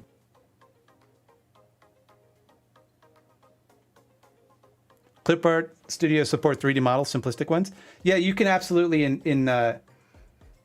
import 3D models to like trace over or like get a pose down as reference if you want them in Clip Studio, which can be very helpful.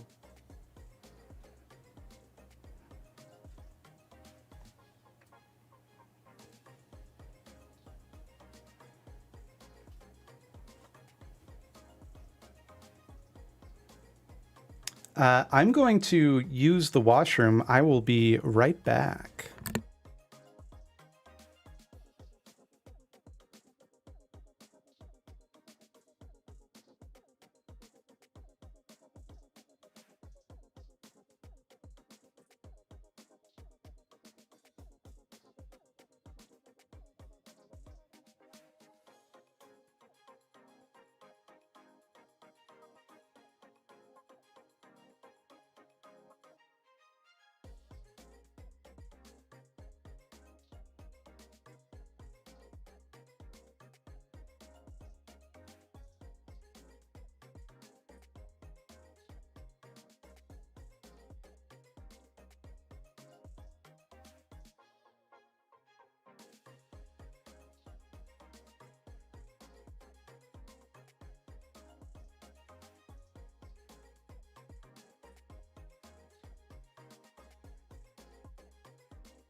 And I'm back.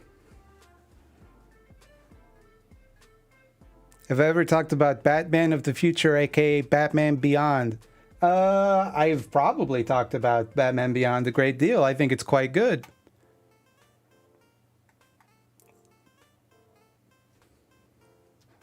I think Batman Beyond Return of the Joker, probably one of the best Batman movies ever made. Right along with Mask of the Phantasm, which is the best one, in my opinion.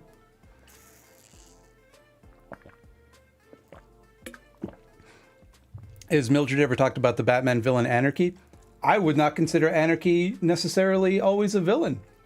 Anarchy is often these days presented more as an anti-hero or someone of on-again, off-again ally. Have I ever considered covering Kamen Rider and Scaredy Cats? It's not horror is the problem.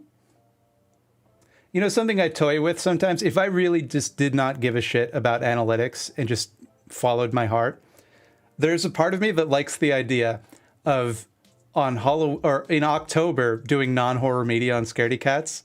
So like the rest of the year we're in Halloween mode, but in Halloween we're in non-Halloween mode. But it would be just poison for the channel because it's like it's the most popular. It's when people are looking for horror movies and horror movie reviews, right? It would be poison to do that, but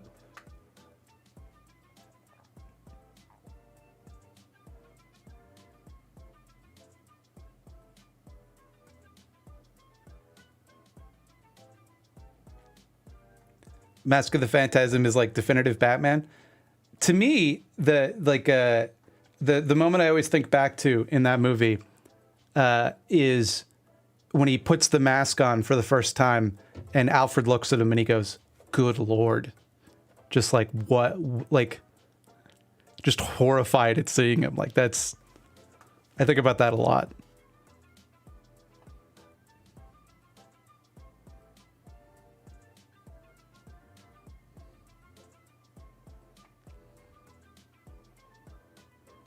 My favorite DC animated is what do you get for the man who has everything? Personally, that's quite good as well. That's an episode of Justice League Unlimited, based on an Alan Moore comic, where Superman has the I forget the name of the plant, but it attaches to your chest and shows you your fondest dream. And in Superman's case, it's he's married to Lois Lane on a Krypton that never exploded. A very sad story. It's not Starro.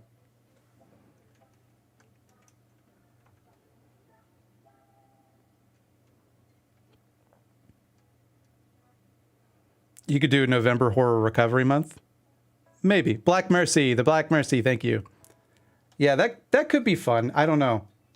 I think people get up my butt sometimes if I ever stray too far from like hardcore horror. Like I did a Spooky Month once, which was like horror adjacent, like kids media type of stuff, and people got so mad. Like I was like, I didn't think people would give a shit, but yeah, people did not like that. All right, now we're going to reward ourselves, and we're going to do some funny store names.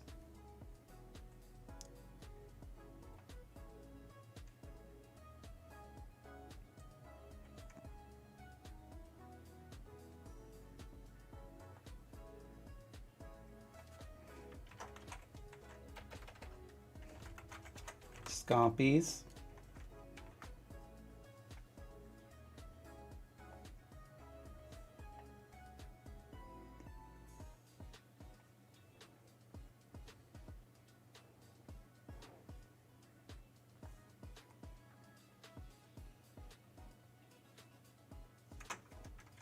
Dude, I'm not doing a Burger King. Forget it.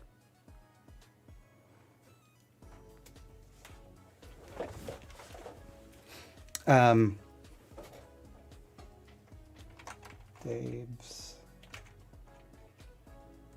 builds.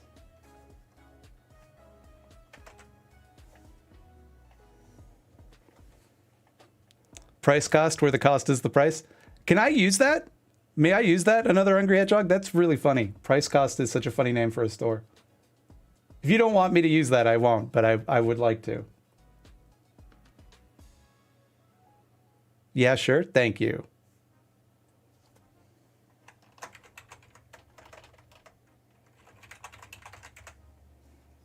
Bourgeoisie King.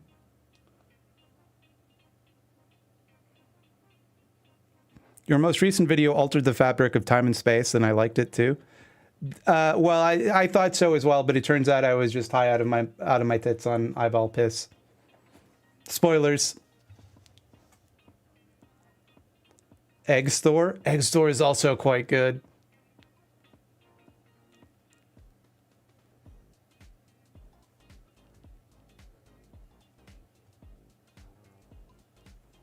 I do like Egg Store. Just no explanation. Just Egg Store. That's quite good.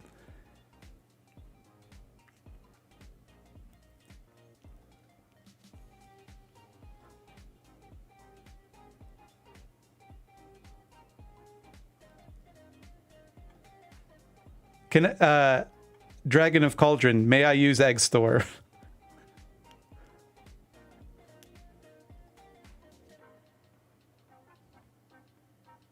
Sneeds, Seeds, and Feeds, formerly Chucks. That's from The Simpsons. Come on.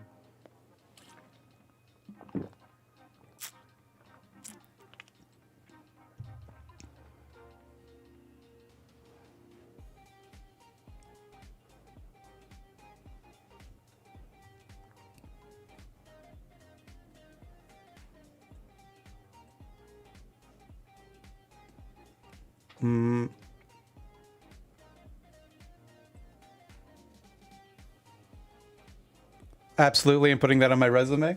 Thank you. You manage the Egg Store. Thank you very much.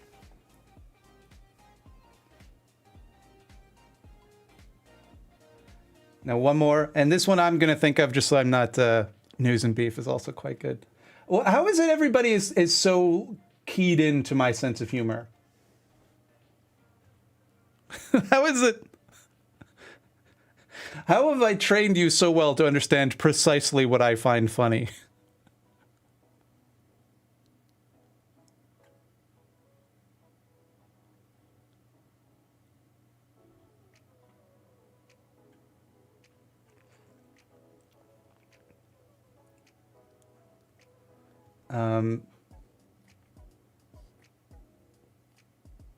We watch you in which you show your humor. Yeah, but still.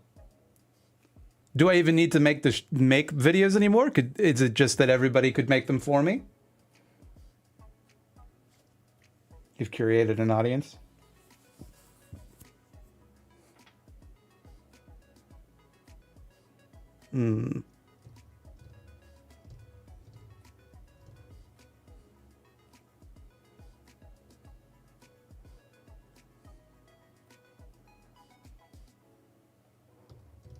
Just thinking. I'm thinking.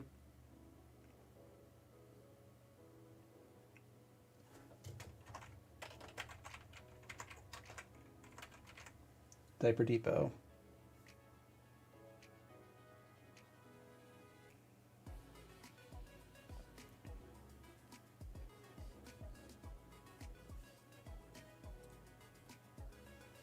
Now we're going to change these fonts and stuff so that it, you know.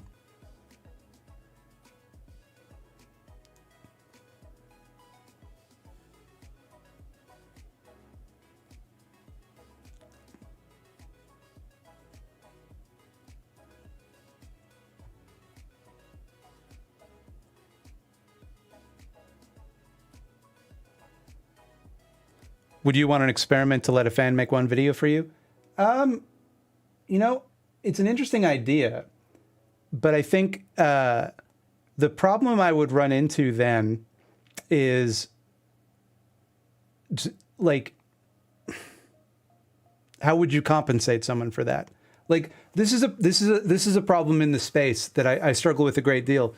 It's like, if someone else put a video on my channel and they made it, like, how do I pay them? Right? And you think, okay, just give them the revenue. But like, first of all, do you just like, for the rest of your life, anytime something like that happens, have like an ongoing invoice where like, you can't just send the revenue to them. You have to do that manually. So it's, you know, if I were to do it, then it means like every month, anytime I do something like that, I would have to like send them residuals and shit, and it would just take forever. If it, you know, it's just another thing I'd have to do for the rest of my life, and that doesn't appeal to me a great deal.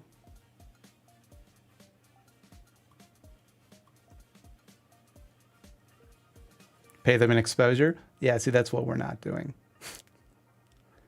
This is why it's often difficult for me to like work with other people. Nope. Yeller.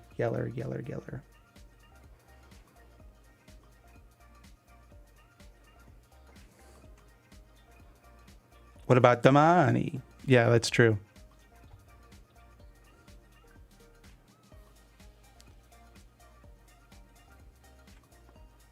Really enjoying this creative process. Is it hard to work on this while chatting? It can be. It's definitely harder than it would be, but it also keeps me motivated when I like. I'll give you a perfect example. When I was first working on this sign and it wasn't coming together, I was very frustrated, and that's the type of thing that normally I would be like, I need to step away. And having other people with me and like, it made it easier to keep going through that frustration. I watched your video about landlords. My parents are landlords. They encouraged it for me when I'm older. I feel like it is unethical. Do you think ethical ways to grow wealth exist? I don't know what you necessarily mean by grow wealth, but I would say that like to make money, sure. But as long as it's money that you are making through work that you do, not through things that you own. And like, look, man, I'm not going to tell you how to live your life. I'm not in any moral position to like dictate to you what you can and cannot do. So like, don't, you know, whatever. But I do think personally that it is wrong to profit off of the ownership of a home. I think that it is, it inherently means that you're exploiting people. That is my view. I'm some goofus on the internet. Like, if that offends you, like, sorry, but that's how I see it. Do I think that makes you a bad person? I think it's a bad thing you're doing, or your parents are doing in this case. But I think there's a lot of reasons why people do bad things, and, you know, obviously there's considerations and stuff, like nobody's perfect and whatever, but like I think people shouldn't do that. That is my view on the matter.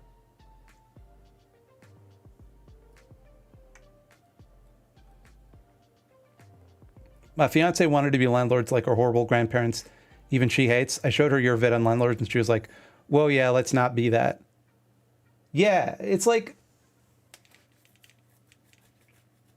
I understand that, like, there's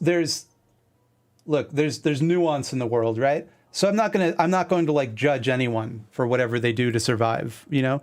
But I think that in general, if you can avoid being a landlord, it's best to, because you're just passing that misery along to others, right? I don't know. In general, I struggle with the idea that anyone has like the right to look down on anyone else morally, just because I think like you never know someone's story, right? But like, I don't. That being said, like, you know, it is my opinion that it's ethically wrong and people shouldn't do it. Maybe that comes from a place of privilege of not like ever. I don't need to worry about that. I don't need, like, I have a different job that I can do, you know? You could argue maybe that comes from a place of privilege to be able to not have to worry about, you know, where my next paycheck is going to come from. Sure. But, you know, in general, you know, there are people in the world that have to do all sorts of fucked up things. That doesn't mean you have to necessarily endorse doing bad things to survive. This is a minor point of contention in my marriage. My husband thinks that we can be good landlords. Obviously, I don't agree. Yeah, I think a lot of people don't really grok the problem. Because like people think that the problem, it not unlike the police, right? People think the issue is that, oh, it's not that it's a bad industry. It's simply that like some people are exploitative. But it's an inherently exploitative thing because you're taking a home that is a thing everyone needs. If you don't have a home, you die, right? And you're basically holding it hostage. You're saying like, you know, now because I have this, you have to pay to stay here. And granted, that's simply how the system works, right? Like, granted, that's, you know, anywhere someone's going to live, they either buy it or have to pay someone to stay there. But the only reason that's the case is because each individual person that buys a home for profit does that, right? So if you can't really get around saying, well, that's the way it works. It only works that way because everybody agrees that's how it works. And so you're part of the problem, right?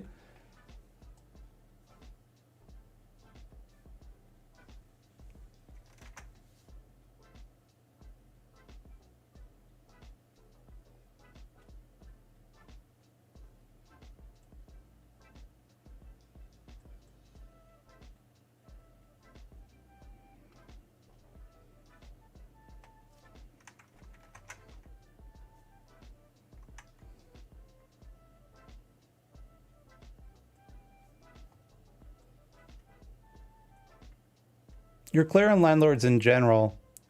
What are thoughts on the landlords that are undercutting the area's market? I think that's better, you know? But I still think that like it doesn't solve the fundamental issue, which is that homes or absentee ownership in general is the fact that you have a home that you are keeping that you are keeping for profit takes that home off the market, right? So you might be undercutting the market in the sense that you're making less profit than other people, but you're still contributing to the problem, which is that you just shouldn't have it. Like, you just shouldn't have it. Someone else should have it, you know? You don't need it. You're using it to make money. It's hurting someone. You know? Like you're taking someone else's money. You might be taking less of it, and that's commendable, I suppose. In the abstract, but like at the end of the day, you shouldn't take any of it.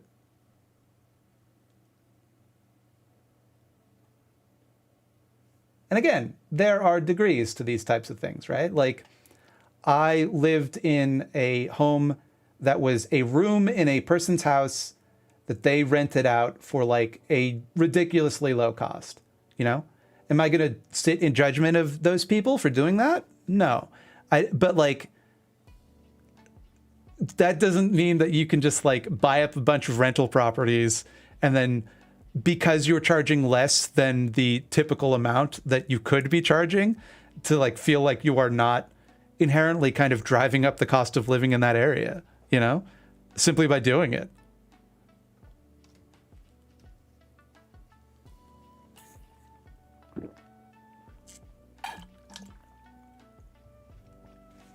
Let me put it this way. The issue isn't so much landlords. Landlords are a symptom of the greater problem, which is that housing is treated as a commodity, which is ridiculous. Everybody needs a house to live. If you don't have it, you die. Something like that should not be commodified, right? Something like that should not be sold or rented, in this case, for profit. It should be available to the people that need it, which is everyone. Because if people don't have it, they die of exposure on the streets. It's not something that should be treated as up to the capricious free market to decide who does and does not get it, you know?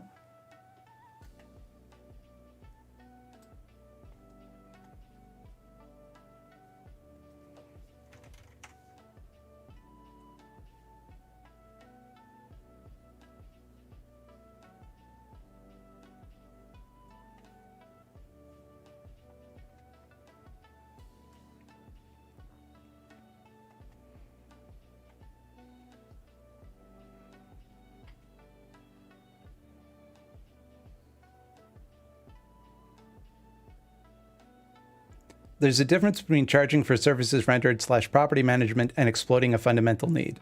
Absolutely. But now we're talking about like, okay, so if you own a house that you don't charge rent on, but you exclusively charge for upkeep, if you say, okay, if you need me to like fix something, I'm going to charge for that, the amount that it costs, and not make a profit from that, or make a fair profit from like the service you're asking me to do, then sure, that's one thing. That's not what we're talking about, though. What we're talking about is someone simply owning a house and like profiting off the fact that they had the money to own it. I don't think that's fair.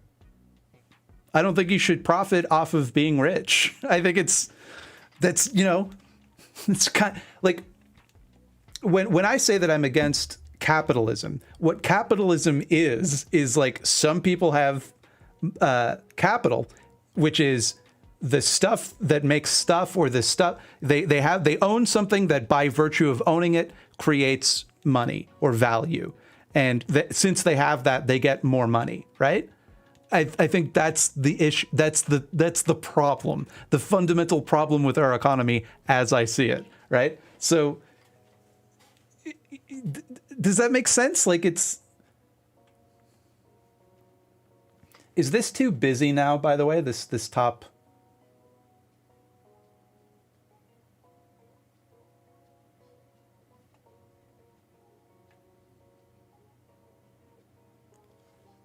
Mildred, loved your landlord videos and used some points with them to argue with local landlords on Facebook. My town is currently going through gentrification and rent has over doubled. I do feel, though, it's difficult to argue. This is the thing.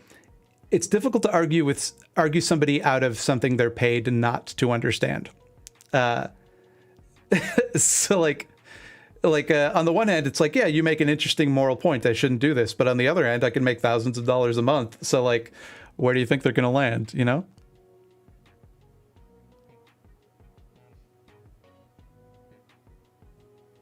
Sets a scene.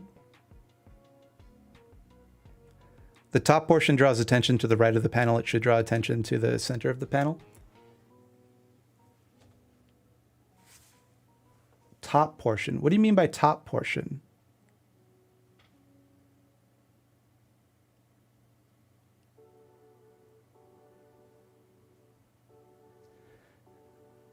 I do think one thing we'll need to do is make like this, the sign on the right a little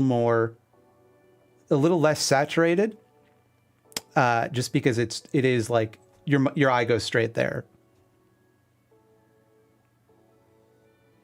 Move the sign on the left a little more to the center. It might balance it a bit more. Okay.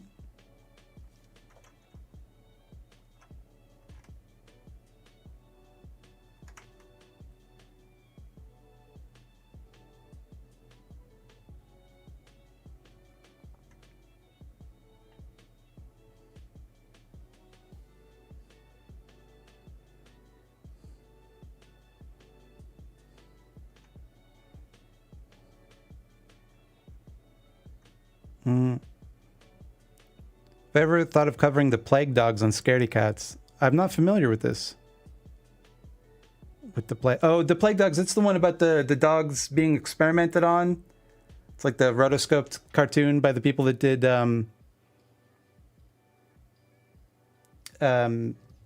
Watership Down.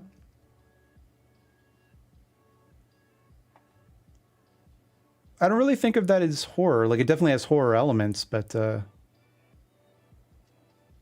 gotta be honest, I don't know how I feel about that being that close. How would you compare the magnitude of immorality of being a member of the police and being a landlord, LOL? I don't think that's a question worth examining, to be honest. I don't think we get into which one has more morality points. I don't know. I think that's fundamentally the wrong question. I think police are worse, quite honestly. It's a far more direct violence. Which one hurts people more?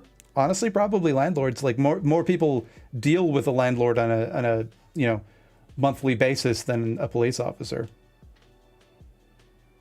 but the things that police officers do are obviously much worse.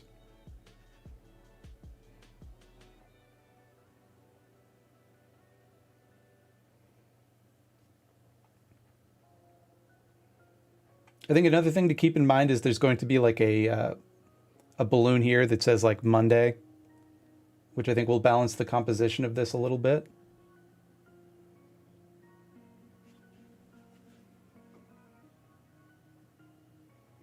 Landlords need state violence to do evictions. I mean, yeah.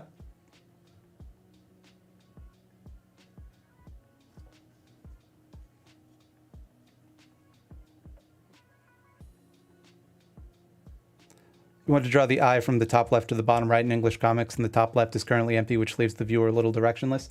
Yeah, but in the, so I just haven't put in the panel yet, but there will be like a little panel that says Monday to establish that it's Monday. And then in the next panel, this panel will repeat, but it'll say 29 days until brand explosion, and it'll say Tuesday. It's kind of like the framing device. You'll see. But that is a good point. Thank you. I don't mean to sound defensive. I agree with what you're saying. Okay, maybe we'll do the background for this for a while.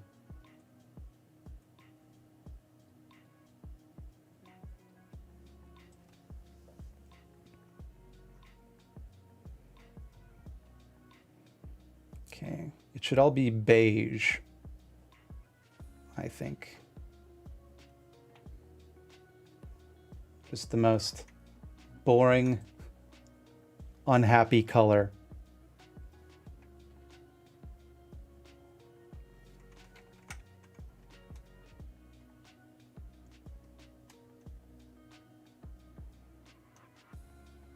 Showing off mild-mannered jerks inspired you to make a comic again? It was more like I was talking about it with my wife, who's going through her own thing right now. She's leaving her shitty job to like make a nonprofit. And we were talking about how like, basically, you know, we both have, you know, dreams that are kind of unfulfilled. And I was talking about how, you know, if I had my druthers, I would make a comic book. And she's just like, well, what's stopping you? And I was like, okay, yeah, I just got to do it. Like, I've been wanting to do this my entire life, and so it's time to just shit or get off the pot, you know? I'm 37, so if I don't do it now, I'm just never going to do it, you know?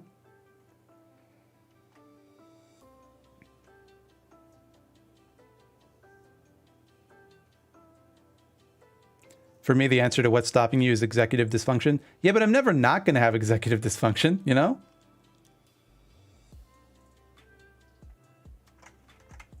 So, like, I might as well.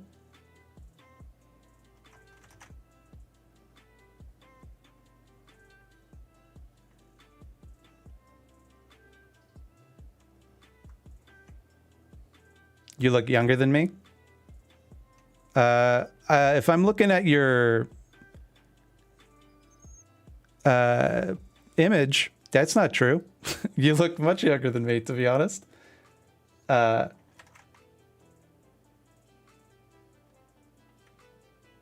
I didn't say that I'm 37 to be like, I'm so old. It's more like I'm at an age now where I'm just like, I'm not gonna fuck around. You know, like I'm not going, I'm too old at least to put it off, you know? It's time to go. You look pretty good for 37, man. Thank you. It's what a life devoid of any sort of hard work will get you.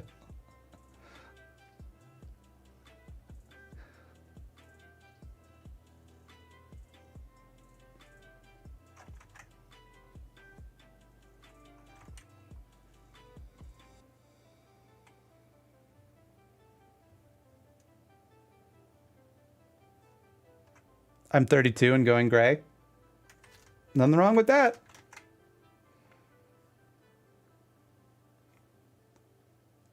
If I was going gray, I would have an easier time dyeing my hair. I would dye it all sorts of different crazy colors. Like the true SJW that I am.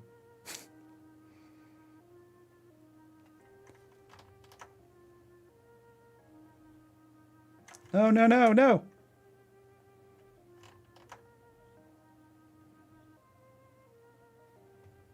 The faces will still look weird, though? If DALL-E did this, you mean?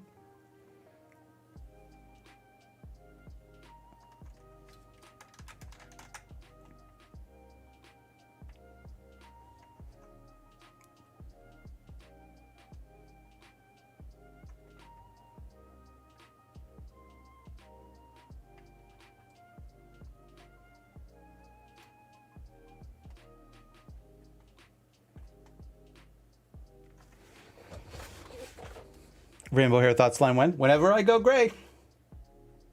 I got some gray in my beard. I don't have much in my hair, though. I have a little. Not a lot.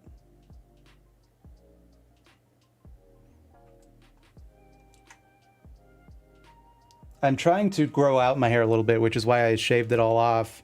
Just to get like a good base where it's all, you know, where I can go to a barber and go like, do it right. Instead of, anytime I go to the barber now, they're like, who normally cuts your hair? Because it's all fucked up. And I'm like, yeah, that's me. I did that. I'm like, that makes sense. Stop it. Stop doing it.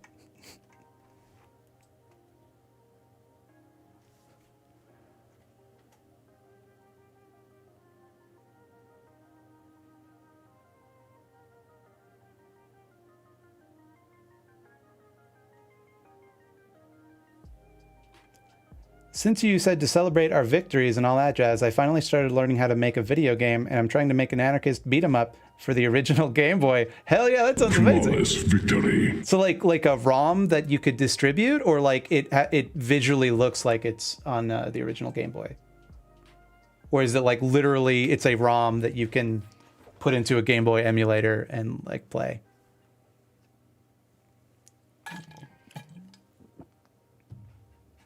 Yeah, a ROM, like it's a literal Game Boy game. That's so cool. What a good idea.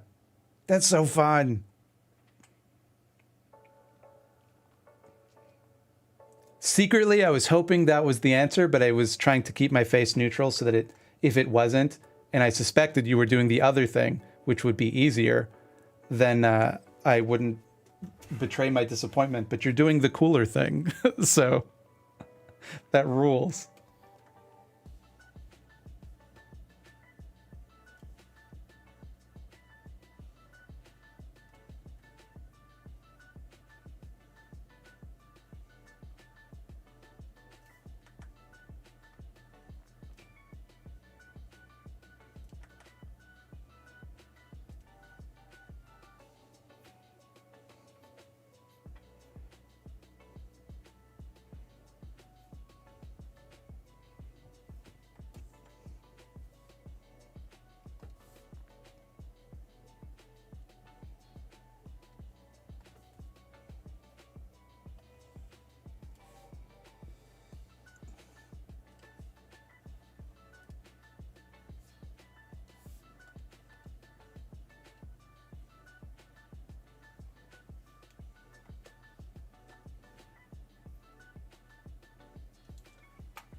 Side note, but I really hate when people refer to AI generated images as art. I feel like it kind of implies that the purpose of visual art is the pure utility of generating specific images at will.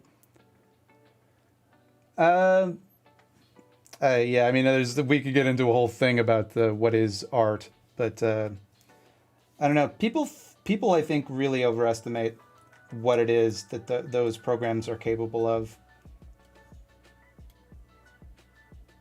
You know, like, oh, we're entering into a future where like artists are obsolete and they'll just have these programs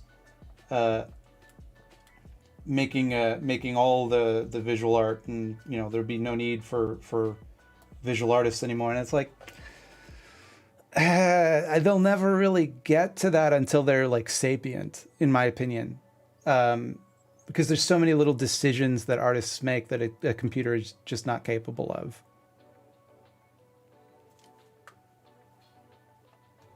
Yet anyway, because like, you know, our brain is a big meat computer, and it makes decisions. Welcome, Sophie viewers. Welcome. Welcome. Welcome to Weekdays, where we celebrate vulnerability and doing things that we are afraid to suck at. I am practicing, or I am following my lifelong dream of making a comic book and encouraging all of you to get out there and do things that you want to do, but are afraid you won't be good enough at.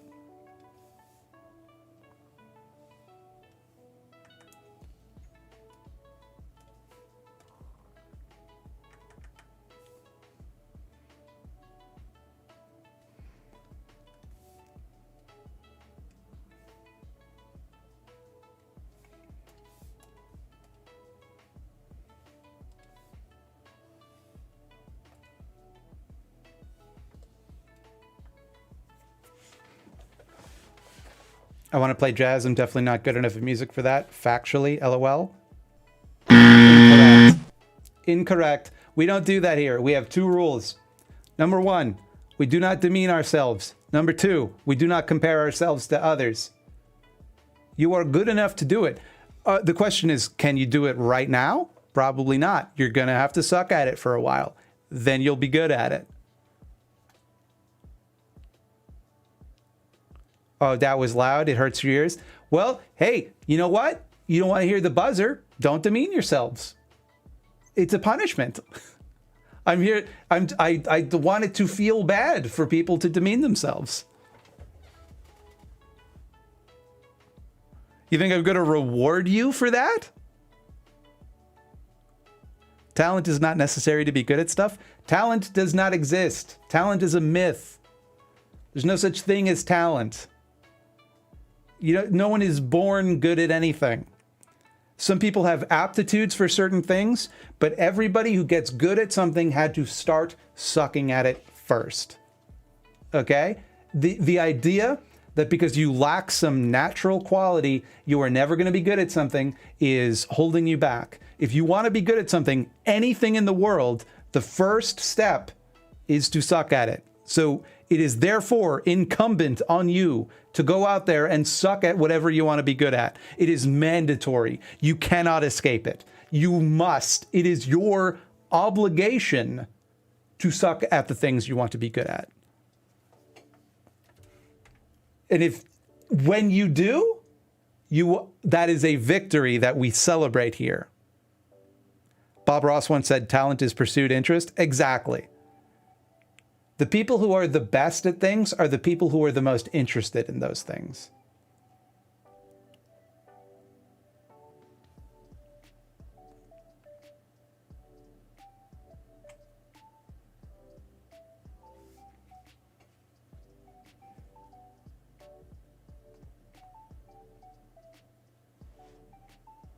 Sucking at something is the first step towards being sort of good at something. Renowned philosopher Jake the Dog. We stand Jake the Dog here on Weekdays. Having a hard time with programming in university, but these streams helps me work on myself. Thank you. Hell yeah.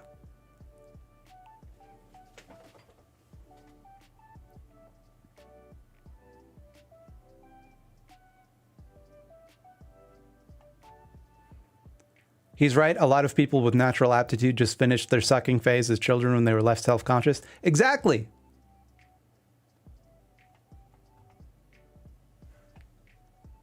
Exactly.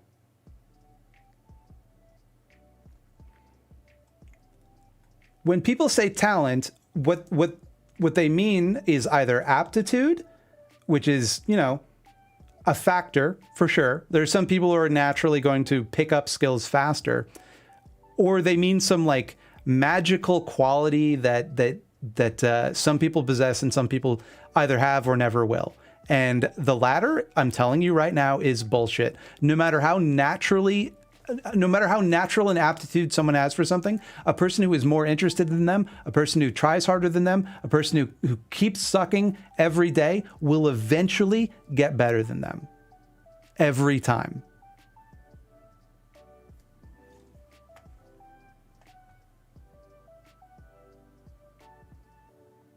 Like Naruto. Exactly, probably. I don't know. I have not seen Naruto.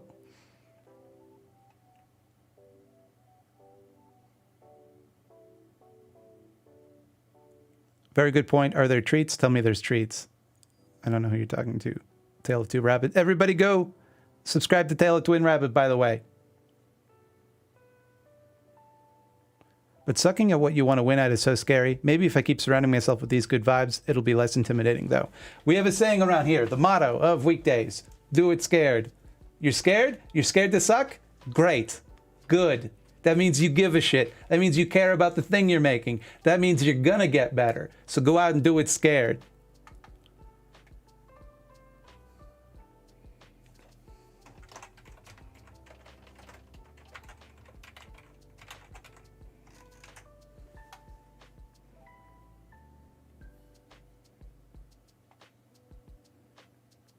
Four stages of competence model. Hold on, I want to read this. The first stage are basically not knowing that you suck, followed by knowing that you suck, which is usually why people give up. So it's kind of like a, what do you call it, Dunning-Kruger type of thing.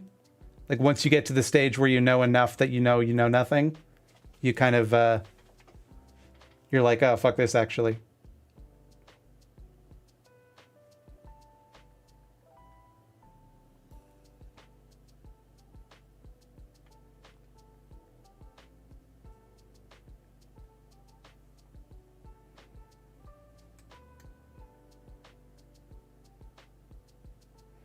I disagree only because there are a small few who are above and beyond better at a given thing than even the best of the rest. Goats, if you will. Give me one example of someone who just out of nowhere, with no effort, became the best in the world at anything. Let me save you some time. You won't find it. It doesn't exist. Okay? Anyone who is above and beyond better at everyone else in their field, anyone who is top of their game, the goats of the world, they're the people that dedicated the most effort, the most time, because they possessed the most interest in what they were doing. There is no one who just, in and of themselves, wakes up the best in the world at anything, ever. It does not happen.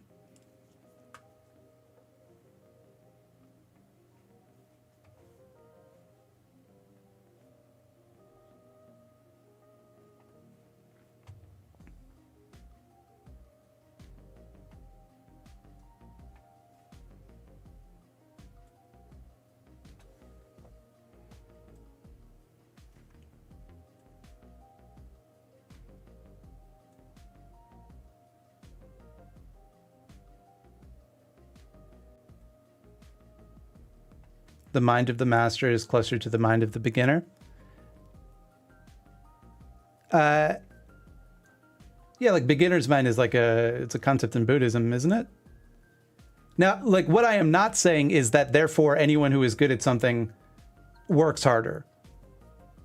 Or anyone who receives rewards works harder, but like there's a lot of reasons why someone might work hard at something. And often that might come down to like interest. It might come down to resources. It might come down to, you know, access. There's a lot of reasons, but like the point being that if you think that there's some sort of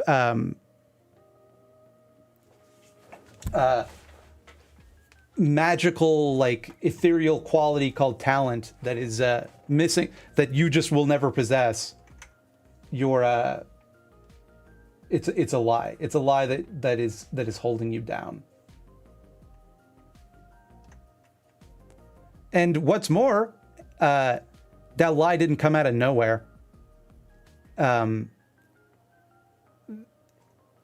It's very much instilled in you, but by a world that wants you to feel as though you can't have what you want. Because if you can have what you want, then it's harder to sell you things, isn't it?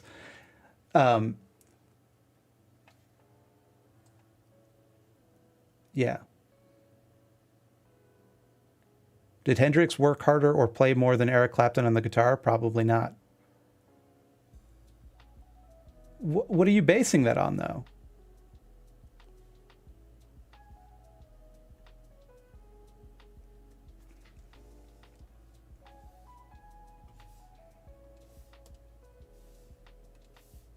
Does it just feel good for you to assume that you know, someone's just better?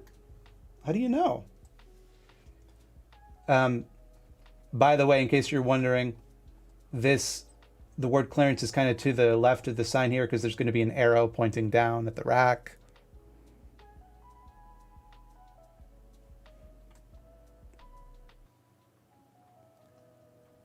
I have a distaste for the talent concept based on the sheer eugenics of it all, a little too Harry Potter for me.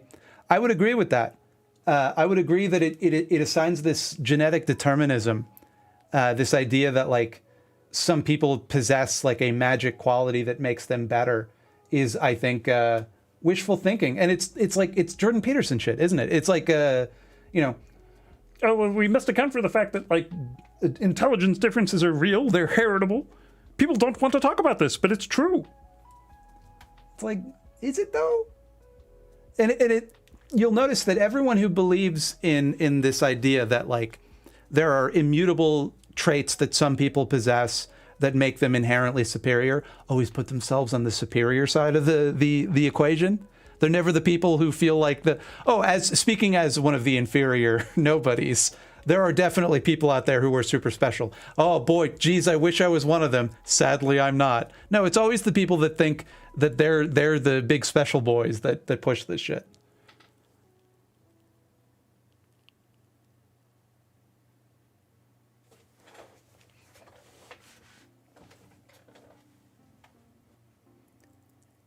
He came from a musical family. No, he came from a family that could afford music lessons and a piano. Even if that weren't the case, though, growing up in an environment where like music is valued is itself like something that will give you like an advantage early on, right? That could read to other people as talent. Even if you just grew up in a family where like you talked a lot about music, you know, you will pick up stuff quicker than someone who didn't. Doesn't mean you're magically better at music or that like your family has special music genes, you know?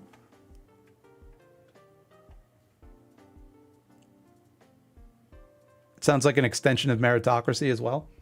I think it is the root cause of the myth of meritocracy. And it's also like when we talk about I'm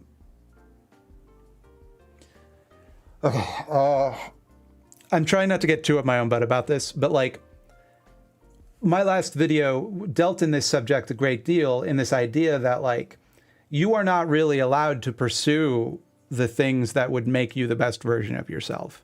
You are kind of inherently held back by a system that doesn't want you to succeed, because if you succeed at your goals, then you won't do the things they want you to do, which are inherently lesser, more menial, you know, that the things that are more useful for them to do. But if you were allowed to simply flourish and pursue your interests and passions, inherently you would develop and you would get beyond like the kind of arrested development that they put you in. And when I say they, I mean capital. Just so we're clear. Also that what surrounds one is always a factor. Not a lot of musicians whose bio starts with his family regularly set his instruments on fire.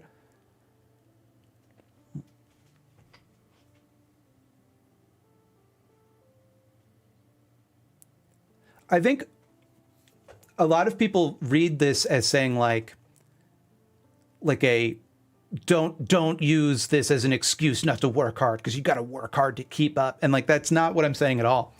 What I'm saying is that like, if you view like it, you should pursue the thing that you are interested in, the thing that you would do without being rewarded, because that's, you know, that's the only thing you're ever going to be good at. Quite frankly, the things that you are good at are the things you want to do. It is because you're able to develop the time to get good at them. And so you are being robbed, I think, by not allowing yourself to follow those impulses, because there's a development that that could take place for you that won't happen.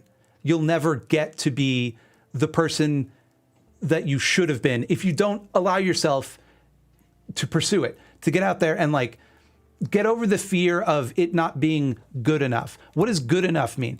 I'll tell you what it means. What it means for most people is that it won't make them any money, right? That they'll never get to a professional level at the thing that they want to pursue.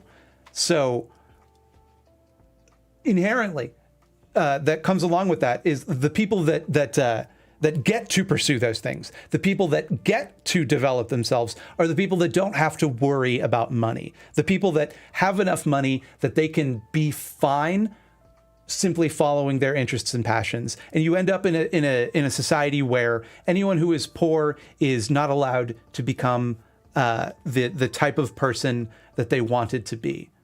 And so the method of maintaining that power structure is often shaming people into thinking that they're not good enough, shaming people into thinking that they don't have that invisible magical quality that can't be measured, that can't be observed, but it nonetheless exists. And without it, you are doomed to perpetual failure. So why even try, right? So just give up and live whatever life people tell you is the one you should be living. And it's a vicious cycle, right? It's a vicious cycle because hearing that, you won't follow the thing you want to do. You won't even try to get better because why bother? So you don't. And so you stay bad. So the only way to like fight back is to suck, is to get out there. And if for no other reason, make something bad as an act of defiance against the people who told you that you couldn't, you know? If that's what it takes.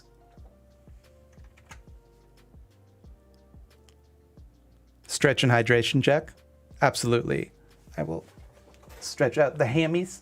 I'm working on my hammies lately. I got real tight hammies and I've been doing some hammy stretches. An old friend of mine who was in art school used to always complain about the people who just didn't learn the basics, calling it a style. Yeah. I mean, like, look, I'm of two minds about this. Because at once, I think that art school, and I've heard this from a lot of people. I myself didn't go to art school because I was never good enough. Art school robs people of a certain joie de vivre with regards to art, right? There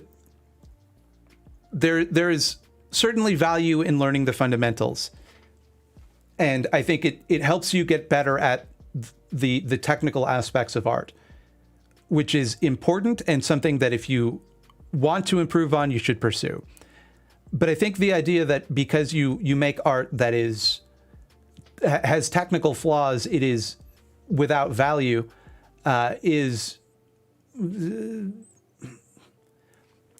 kind of a fucked up perspective. Because all art, if you were to really look at it, if you were to look at it with a master's eye, you would recognize that there's flaws with all of it. Always, there always is. It is imperfect by nature. So to say that like, oh, there's a certain line of competence after which it becomes useful or good art, and before which it is merely indulgent, then it's like, oh, then I don't want to do it, I guess, you know? What are the basics of art? Well, I mean, it depends, right? It depends on a lot of things, but I think like people would consider stuff like human anatomy, perspective, color theory, things like that. Would be considered the basics. As for when one has learned, when they have learned that's less easy to draw a line in the sand. And again, a lot of the standards are because, well, this is the type of art that we can sell. This is the type of art that we can that will make you a living, right? This is the profitable kind of art. Of course, color theory is culturally skewed, but that's a whole nother conversation. Again, it depends on what we mean here by color theory, and maybe this is something, maybe you're talking about something that I don't understand here, but like, when I say that, I don't mean like blue represents sad, red represents anger. I mean more so like learning which colors complement one another, learning like how light interacts with color, more so than like what colors mean, if that makes sense. Would you say that that is culturally influenced as well? Because to me, I mean, there's something to be said for the fact that like, before we had a word for blue, we couldn't perceive blue. So there's that, right? But like there are like rules to color that one can learn as an artist that like help you convey things.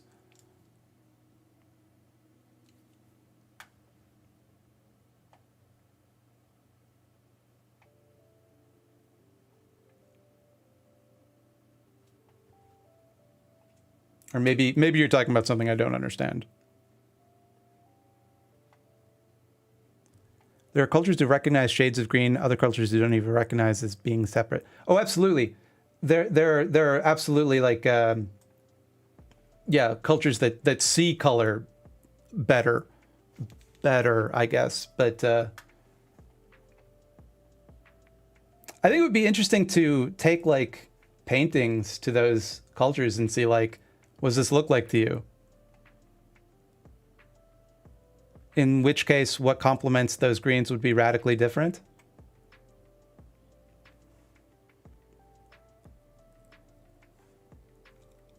I'm trying to wrap my head around this, but because to me, when I picture it as like the color wheel, right? I might not be able to perceive the individual shades, but if I were to go to the opposite side of the color wheel, I might not get the exact complement of that color. If they have a greater granularity of like which green they're looking at, I might not get the exact complement, but like I could get like closer to it, right?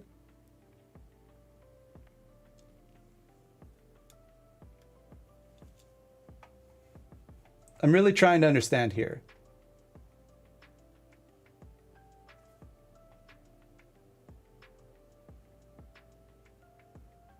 Well, think of it like this instead. Perhaps imagine you see a canvas of nothing but green, but other cultures members see a face. But other cultural member sees a face.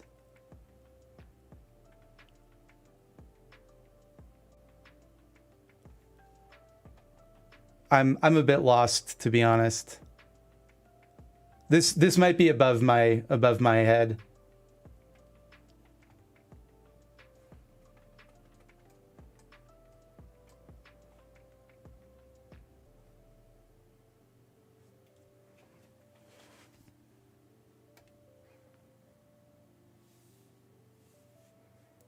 I mean, other people still see the face? Not necessarily. It could be like that thing, like a colorblind test where, you know, there's like a letter in there that if you're colorblind, you can't see. So like if someone else can discern more variability in shades of green, they might see a face that wouldn't occur to other people. It would just look like a big green swath. These are the various shades of green which you don't perceive as distinct as making the outline of a face. No, I get that.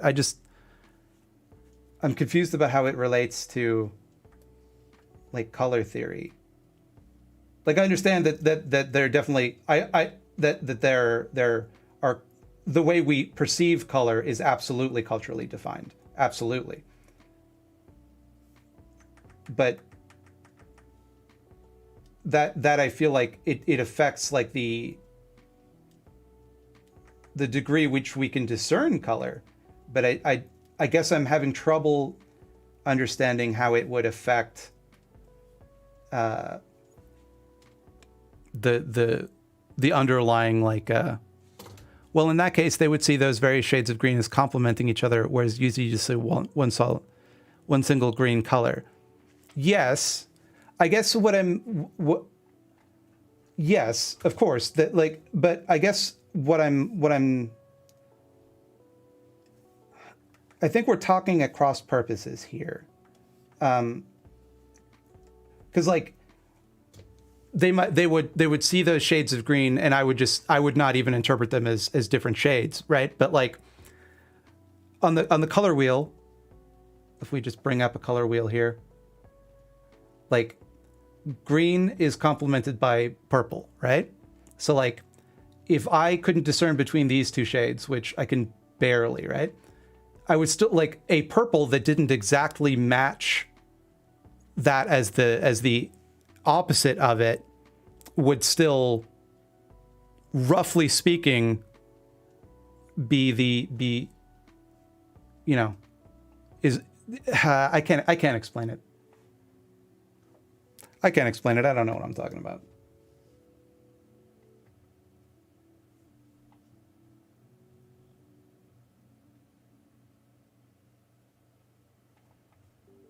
I'm not trying to get too deep in the weeds or anything. I'm only saying the concept of complementary is still being culturally prescribed. Oh, sure. I guess. Yeah.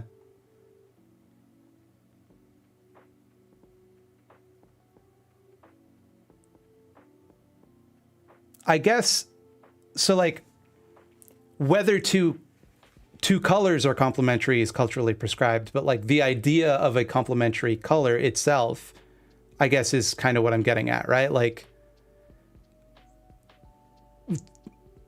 two different cultures would look at two different colors as complementary, but like the rules of what makes colors complementary, that may be like a cultural imposition, but the rule would still work even if the results would be different between cultures, if that makes sense.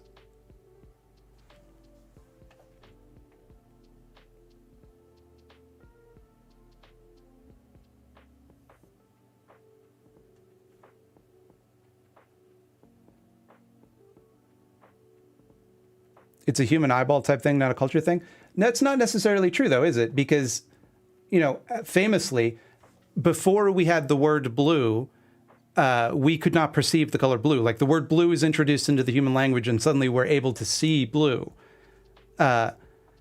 Whereas before, like people would call the sky wine colored, right? Which we would think of wine as like purple or red, right? But we wouldn't think of it as blue.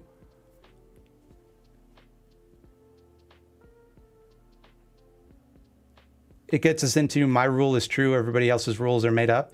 I don't think anybody else's rules are made up, but I think like two sets of rules can both be consistent, right? And produce similar results. Like nothing about color can be true. How could color be true, right? It's fundamentally it's a matter of perception. Like I don't know. I hope I'm not being like shitty here. I'm not trying to be like insensitive. I'm genuinely trying to understand. But it's difficult to, I guess, internalize like a difference of perception, right? Like it's how would I have any yardstick to even consider it? We could perceive blue. We just didn't have a word for it. Incorrect. This is the thing. We could not perceive it. We could see the color blue. We would perceive that color as looking different. And then once we had the words to distinguish between these colors, that's when we literally began to perceive it differently. There are studies on this. This isn't just, yeah, we're just vibing as far as I'm concerned. I'm just trying to be careful,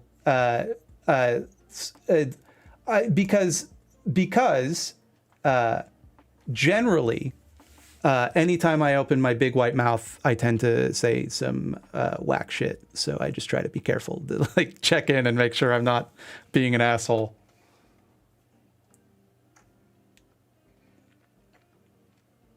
Just doing a quick asshole check.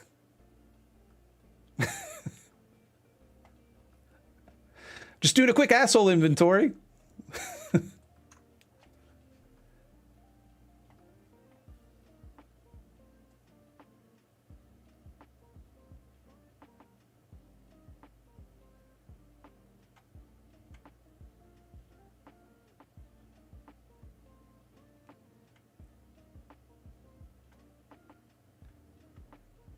This is entirely incidental to your point, which I agree with, but I believe the Homer wine dark sea thing is apocryphal. Okay. See, this is how much of a goofus I am. I actually thought that was Shakespeare, not Homer.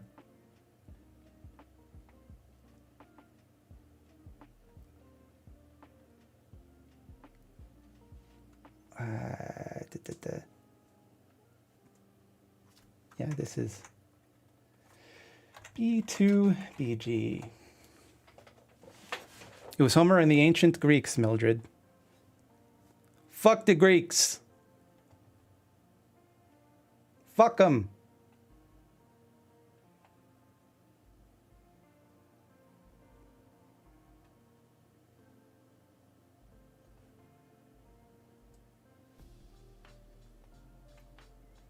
Homer drank some fucked up shit? Don't we all?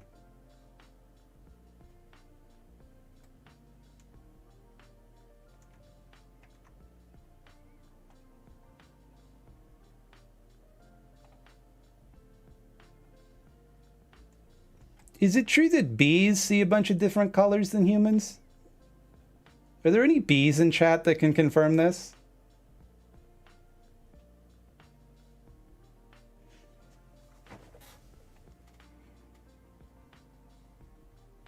Bees see UV? Bees see into the UV spectrum? Man, what do they even gotta see that's so important? Fucking bees.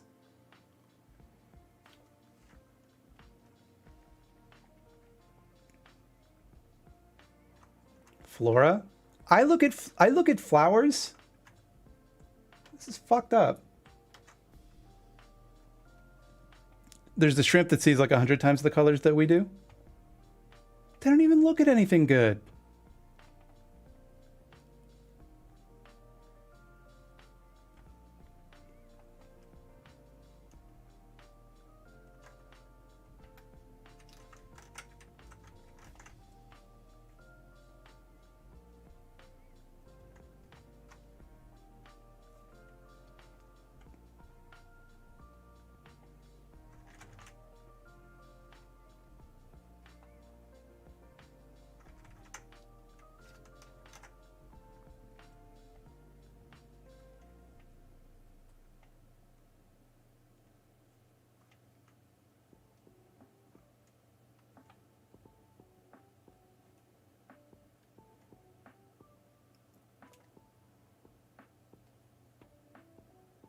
What's a vulnerable victory exactly?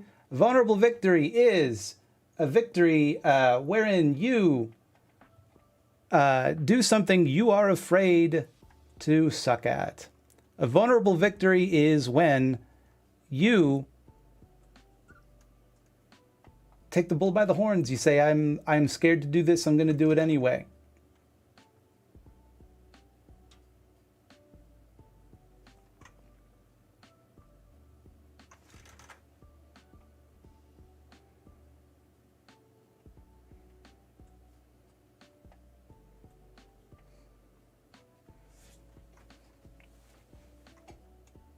Prey was an amazing film, speaking of Predator. I quite liked Prey. I quite liked it. I thought it was very good.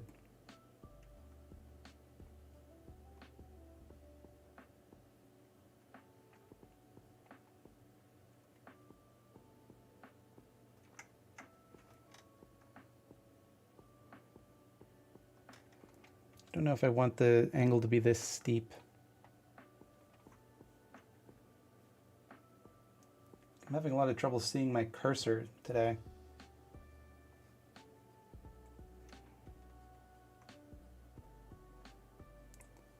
I'll tell you one thing that I haven't heard anybody talk about with regards to Prey.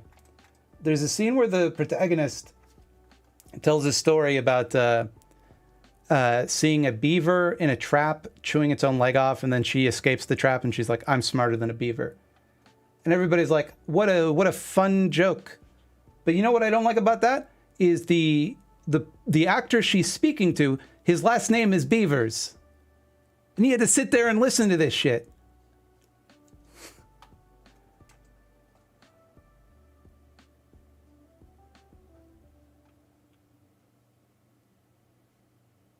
It's like, excuse me?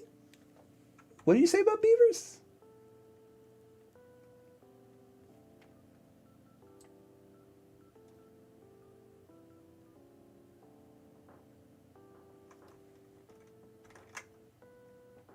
We grossly underestimate wild animals. This is not a wild animal, but there is a cat in the neighborhood that comes into my backyard, digs holes, and doesn't let me pet it. The indignity of that. Also, probably shouldn't let your cat out in this neighborhood, or indeed any neighborhood, but in this one, there's coyotes. There's coyotes in my neighborhood.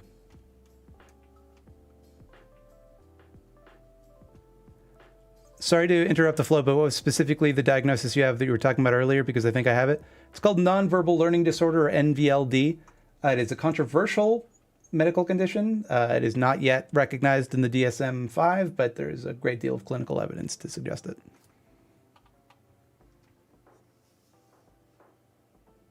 How's that smarter than a beaver? Isn't it smart to sack your foot for your life?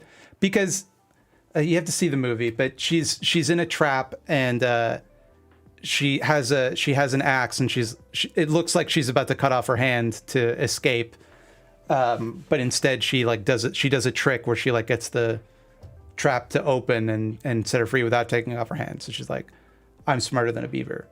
And it also, it's funny because it plays into the movie's themes of showing off versus surviving. So you think this is going to be her moment where she learns that one has to survive and overcome her kind of self-imposed desire to appear as a good hunter by making a sacrifice that makes her unable to hunt but helps her survive. But in fact, she outsmarts the trap and gets out.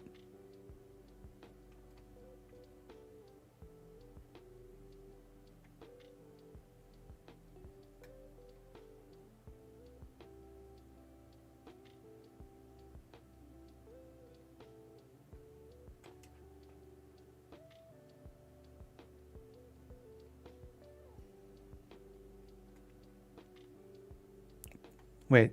Someone said Toronto has coy wolves, which are a cross between wolves and coyotes. I did not know this. I forgot the rest of the world is animals that are predators bigger than a fox. Quite frankly, don't have your cats outside. Cats should not go outside. Cats are an invasive species, and leaving them outside allows them to, first of all, if they're not spayed or neutered, they could have kittens, which could create more wild cats, it makes the problem even worse. But they kill all sorts of local birds. It is disastrous for the local wildlife. And beyond that, it's cruel to your cat, because your cat is more vulnerable now to wild diseases, to parasites, to getting in fights with other animals. Cats are indoor pets.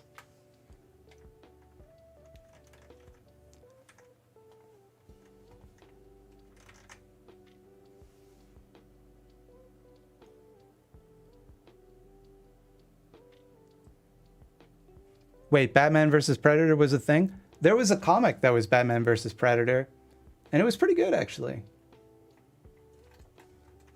By the standard one would judge a Batman versus Predator comic. It's not, it's not going to win an Eisner Award.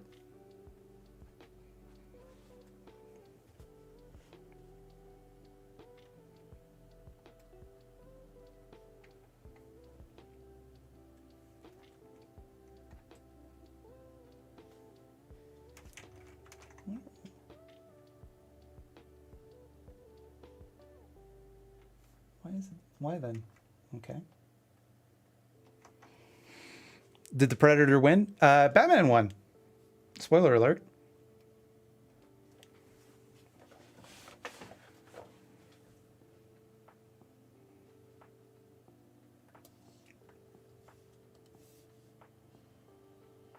like the Predator shows up in Gotham City and he's like killing criminals and supervillains, and they're like, oh, this must be like a new vigilante or something.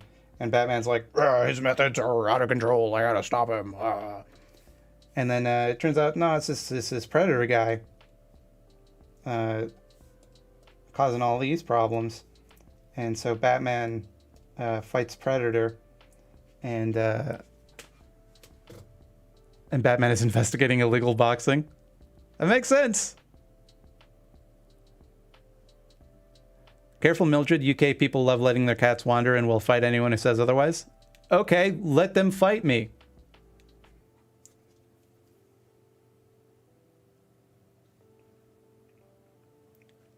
There's some people that, like, I don't know why people cling to, oh, this is just how I've always had cats, and this is just, you know, hey, you've got new information now.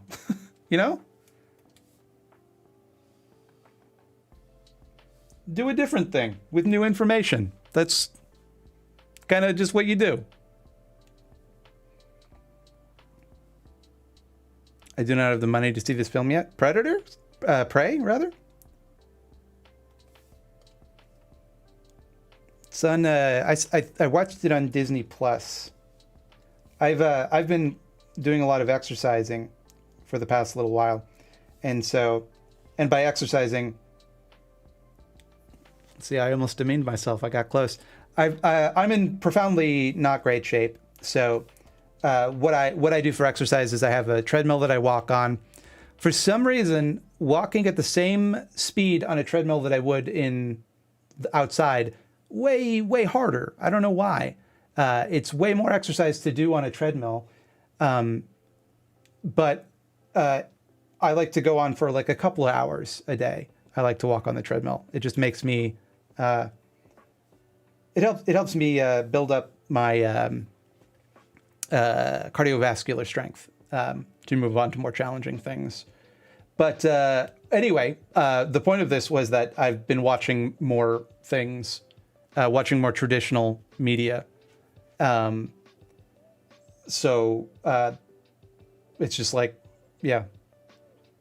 Which is why I've uncharacteristically seen a movie shortly after it came out. Is it a motorized treadmill? Yeah.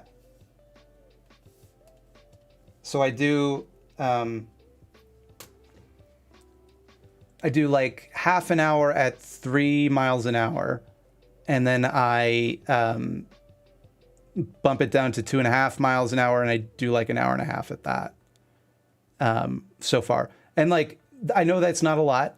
It's very difficult for me. I'm in a bad place physically, so that's and it's been great. I've watched Prey. I for some reason I watched Taxi Driver. That was on Netflix, and I was like, all right, I'll watch Taxi Driver. Everybody compares every other movie to this, so let's see what this is all about. Good movie. Didn't really follow the ending. It felt very much like, this is the opposite of what should happen. And then I realized that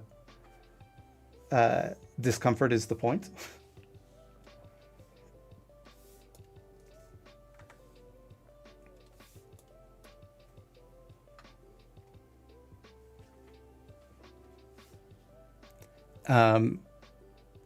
Watched Midnight Mass finally.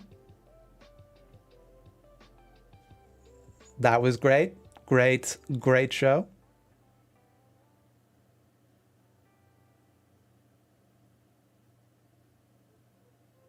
When there is neither goal nor actual transportation, the body movements can catch our attention more. And in attending the physicality, we have no distractions of trees and traffic, maybe? No, I'm distracting myself pretty hard. Still haven't sat down with Midnight Mass, Midsommar, or the new Candyman. I haven't seen the last thing either.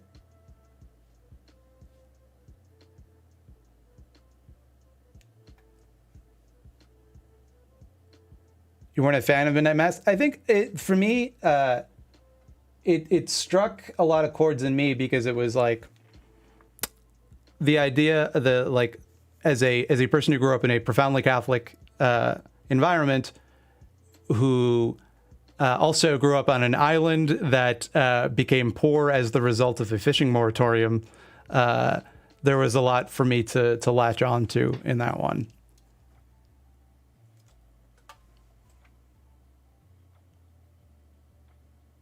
Have I seen? Nope. I have not seen it yet. I'm waiting for my wife on that one.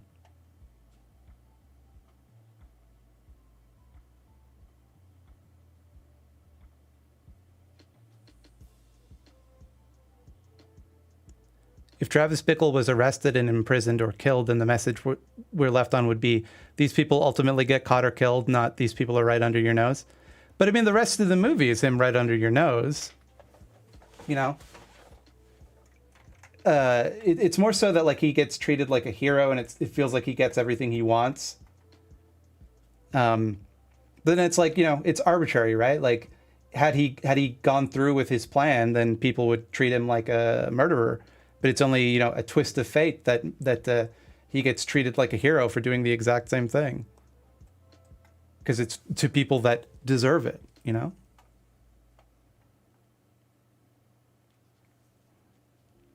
And I also felt like it was a lot of it was very prescient, like just the way that he was kind of radicalized to hurt people based on like access to women's bodies, essentially, and the manifesto he was writing, and just like his weird mishmash of beliefs. It felt very familiar.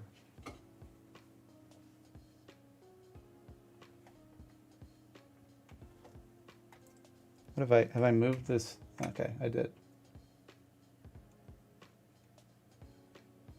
Did they deserve to be killed? Did you not notice the air quotes I did? Did you?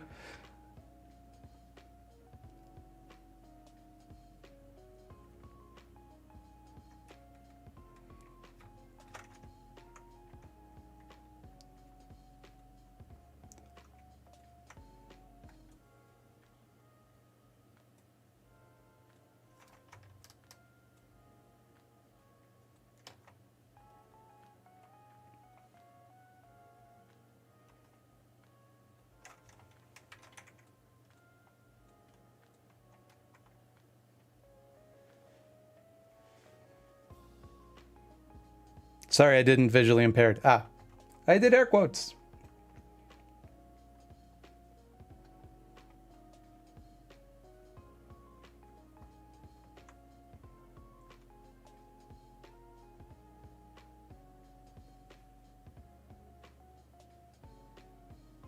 I mean, I'm not going to go to bat for the pedophile fucking child traffickers, but I don't think that necessarily the solution to almost any problem in the world is any guy who has a gun getting angry enough to go out and shoot a bunch of people unchecked. I think that's not a great way to fix that problem. IMHO. I don't know what you do about child traffickers, but that's not it.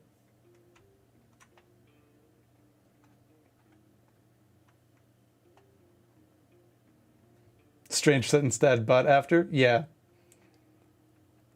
And also, like, he wasn't doing it for good reasons. Like, he wasn't doing it out of, like, a genuine desire to help. He was doing it, like, because it made him feel like a big shot. It made him feel like an important person.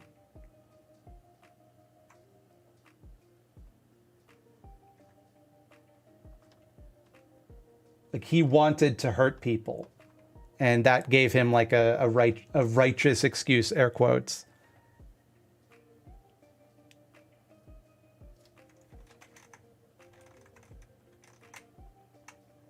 That's my read of it anyway. I don't know.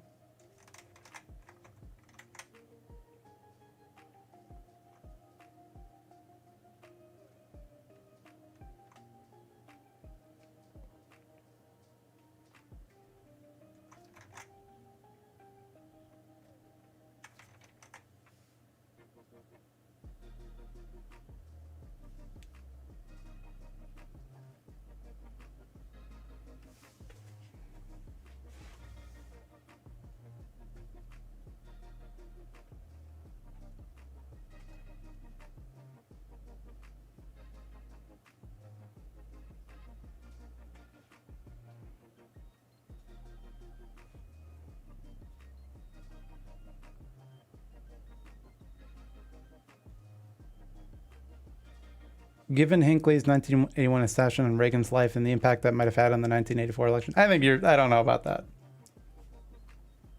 Although would be lying if I said that wasn't part of my inspiration for wanting to watch the movie in the first place. It's like, well, if it's good enough to inspire someone to shoot Reagan, there's got to be something to it, you know?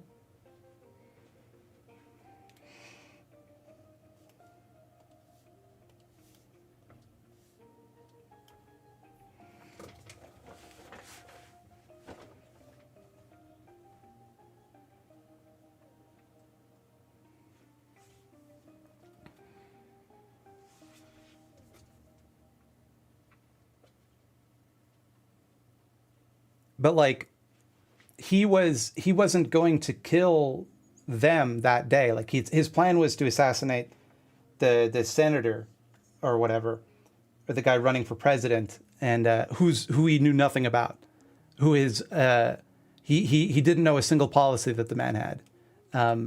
Like that is explicitly laid out. Like it's purely because he had this chance interaction with him and was romantically rejected by someone who was working for him, you know? I've heard Scorsese say that the scene at the very, very end where he checks his rear view in a brief flash of paranoia was meant to suggest that it was going to happen again, that Travis could never be satisfied or happy. I've heard this too. I don't know if it was Scorsese that said it, but yeah. But I guess like initially when I was watching it, I was like, this ending, it feels like so anathema to the rest of the movie, because it felt like almost like a studio mandated happy ending, you know? Like, I don't want this guy to get a happy ending. Unless it's getting like help.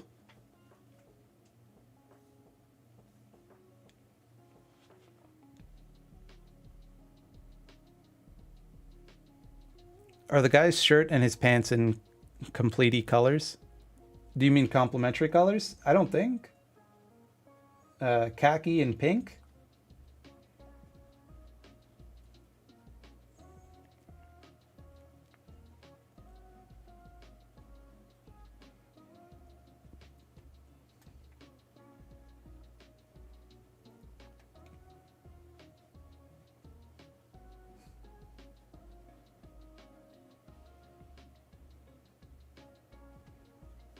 Didn't know you drew.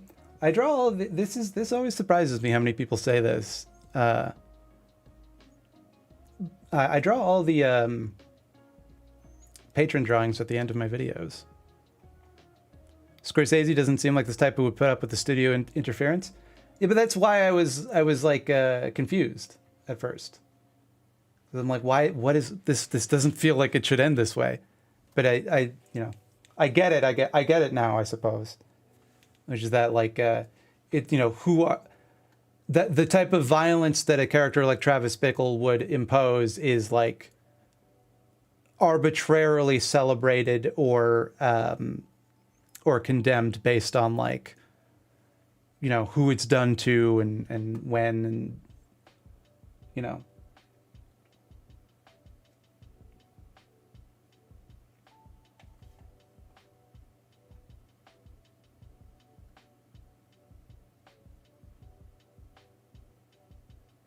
If you had the opportunity to kill someone who was inconsequential, no family, no important job, no real friends, who care and get away with it, would you do it? No, I would not.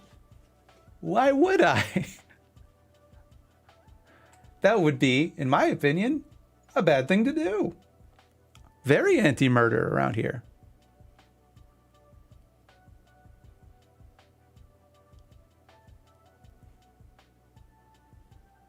I always appreciate hearing about the anachronistic things sex workers did over the years, like in Taxi Driver, where Jodie uses a cigarette to time how long she spends with Travis. There's also like a guy timing them outside.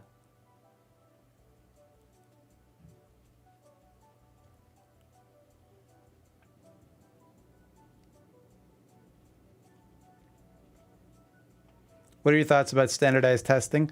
I will stop you. Everything you say after this, the SAT is proven to be prejudiced against minorities, but I don't want brain surgery from anyone who didn't pass their med school exams. The entire idea of testing, I think, is fundamentally flawed. Testing and grading, because a test doesn't necessarily demonstrate competence. It demonstrates competence at test taking. So, as they say, like, what do you call the person that came in last in med school? Doctor.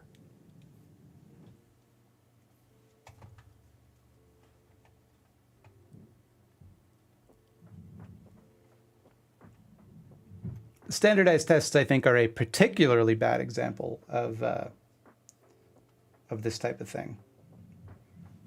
But you know, I don't think you're going to fix it by simply having better tests.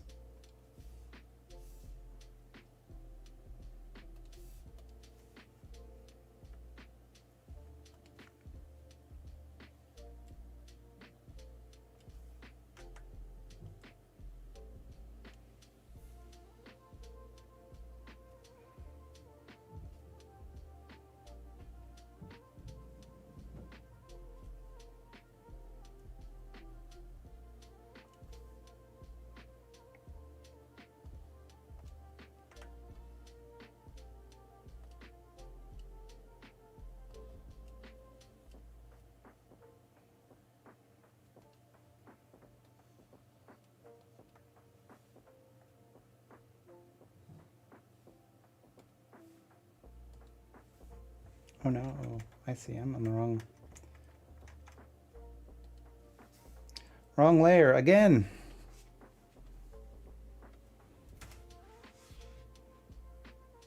It's part of the whole IQ mess. Testing ability or education can't be done by a scoreboard. I mean, it's a very it's a fundamental problem, isn't it? Because it's kind of baked into how we look at things that, like, it has to be like a measurable, demonstrable, like, here's the number, here's your smart number. You know? I feel like it's one of those things that, like, it's comfortingly simple, but doesn't really make a lot of sense in the real world. Your thumbnail in your most recent video is so good. Oh, thank you.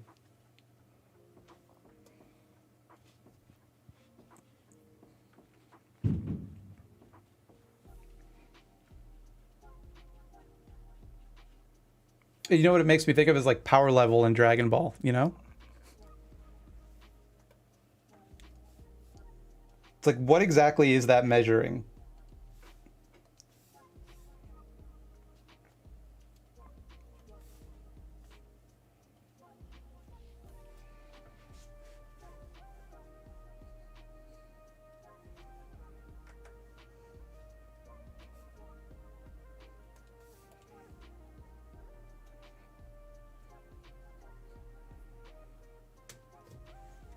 I gotta pee again. I'll be right back.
I'm back.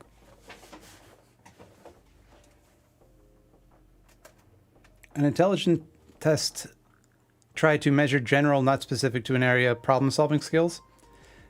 Even that, though, I don't think it is something like you. How would you put that in a number? You know, how would you separate whether or not that is someone's like their problem-solving skills or their aptitude in that one specific type of problem? You know, it's just, I think, a kind of foolish endeavor in general. Because we want to, for whatever reason, be able to like sort people into these categories as though it is that simple, as though like a human being is reducible to a number. And it's taking it seriously in any kind of way is, I think, it's not just a matter of a flawed methodology. It's a fundamentally foolish idea to think that you can measure it, you know?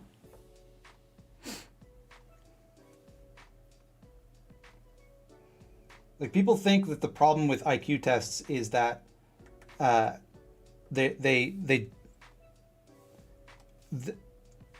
like biased, or they have, you know, and that's true, they are, but like the bigger problem is that it's a ridiculous concept.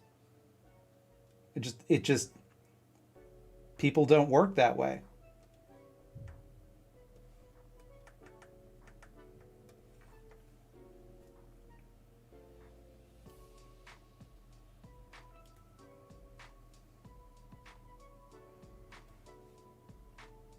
The problem with IQ tests is that IQ was invented by eugenicists? No. I think the problem goes far beyond that. It's that it's a fundamentally kind of eugenicist concept at all. It's not simply that it was developed by eugenicists and then that stink is on it. It's that, like, you can't separate the idea of measurable, quantifiable intelligence from a eugenicist project. They're part and parcel. There's no difference. It is pseudoscience at its core, and it's not merely racist pseudoscience, but it is a pseudoscience that can be applied to a variety of oppressive notions that makes it quite dangerous. It's funny to me that nobody believes you can have like a strength stat or a dexterity stat IRL, but people do believe that for intelligence. Well, I mean, but like strength is something you can measure, like how much a person can lift. You can measure how fast a person can run. You can't measure the ineffable quality of intelligence. You know?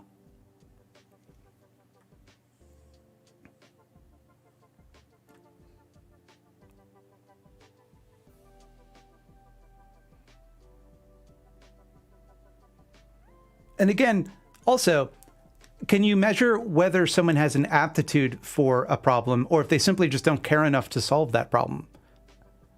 Does that difference matter if we're measuring IQ? You know? Like, if I could solve a math problem, but I don't want to expend the effort because it's boring to me, does that make me less intelligent than a person who is interested in math and thus goes through the effort of solving it? You can measure the amount of glucose someone's brain consumes to solve problems. Okay. I suppose. What, that number wouldn't really tell you anything, but yeah, you could do that.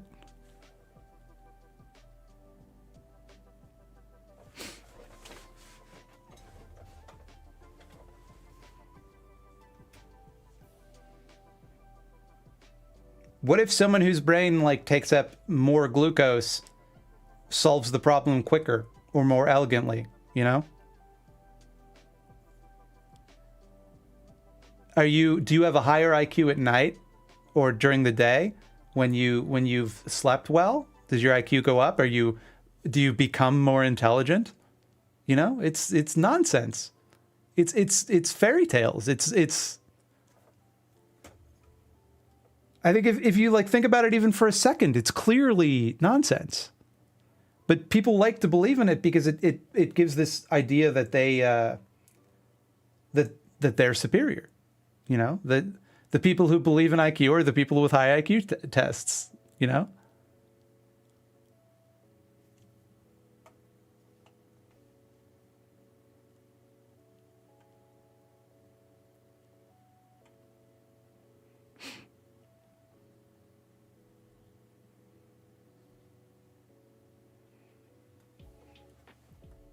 Also, furthermore, why is it,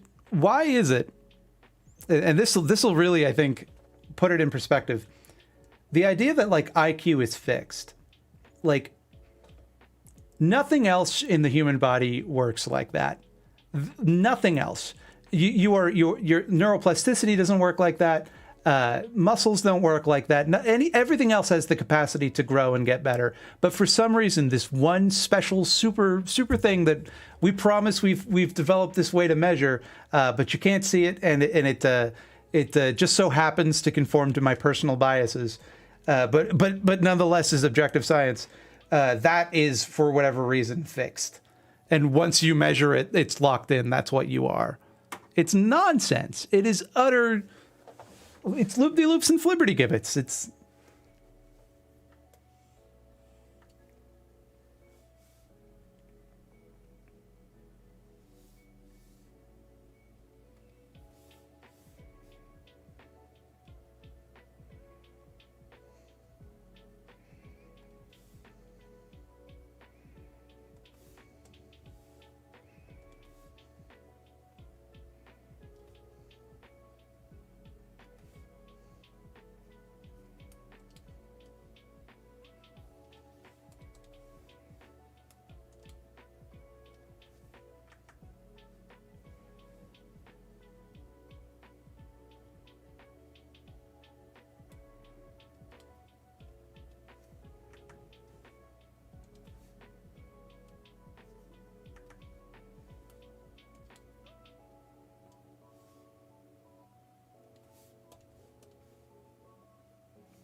Seems like another video. Thought Slime's good rant on SATs and IQ tests. In general, I find the entire idea of intelligence, as it is understood, as most people would understand it, to be a delusion, a fantasy, a comforting lie, you know.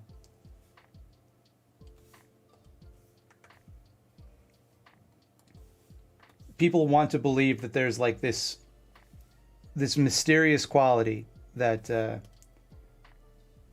that neatly wraps up everything. You know, your ability to think is wrapped up in this one little quality. It's just fucking reductive. It's yeah, he's holding a mop in the first and last panels.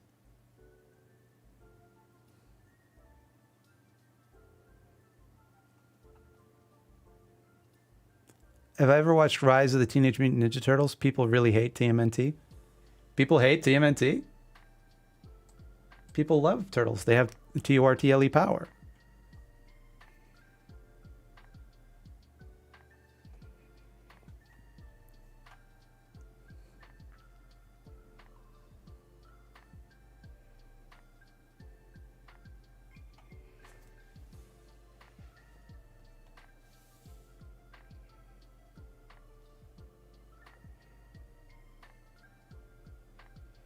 Can you get a leftist snit?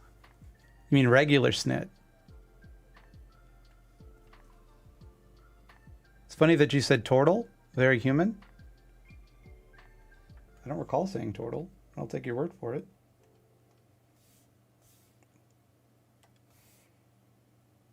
Michelangelo's a party dude. I feel like they're all kind of party dudes, though. Okay, Mikey. That can't be your thing. We're all party dudes.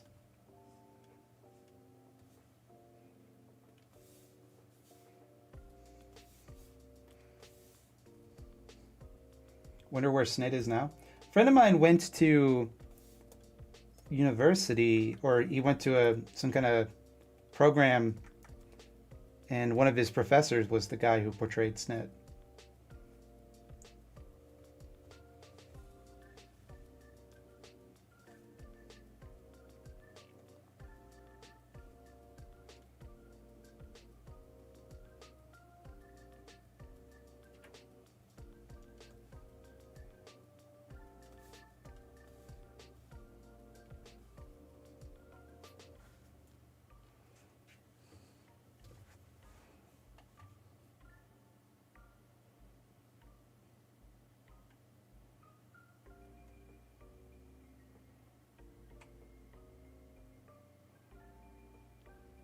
I'm a party girl, though. I was referring to the Teenage Mutant Ninja Turtles, not all of us. As many people in the real world are not party dudes. But all of the Teenage Mutant Ninja Turtles are party dudes, as I understand it. Maybe not Leonardo, I suppose. The burden of leadership weighs heavily upon him. But I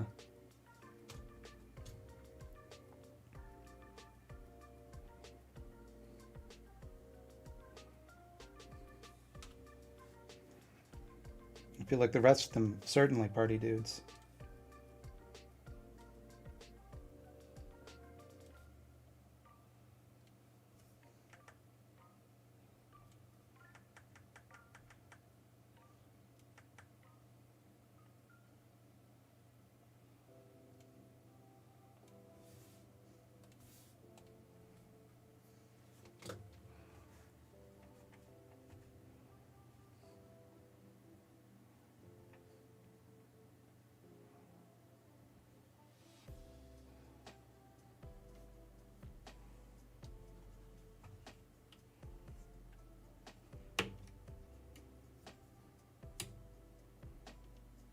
The greatest thing left-tubers need to get better at is all putting out videos on the same topic without this whole, oh, somebody else did this topic already sort of thinking. Well, that's why you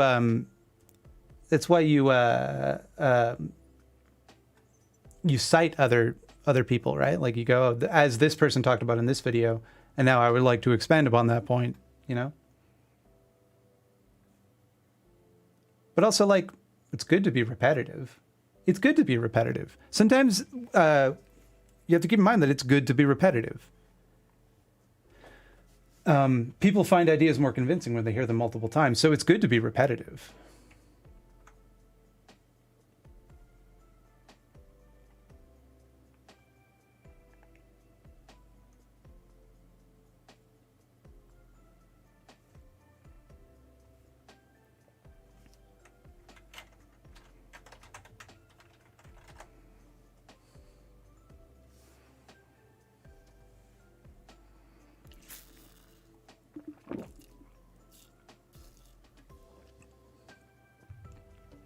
Is there a topic you refuse to cover? There's plenty of topics I refuse to cover.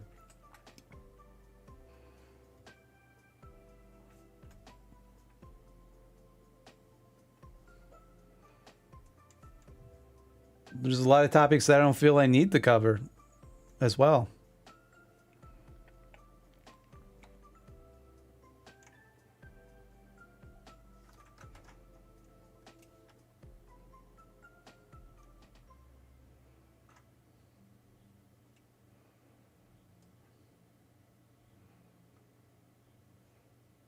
Raphael, he's the leader of the group, Turtle Power's original lyrics. Well, yeah, but only because he was transformed from the norm by the nuclear goop.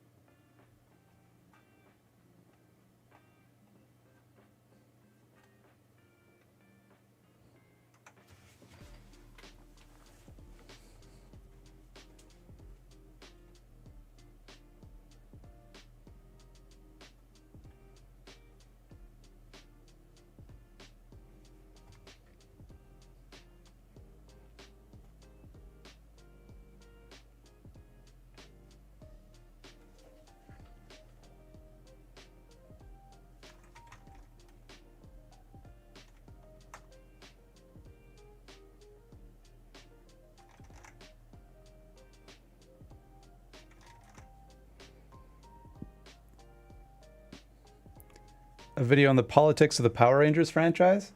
It's way too long. Way too long a franchise. I'm not gonna watch every fucking 30 seasons of that just to.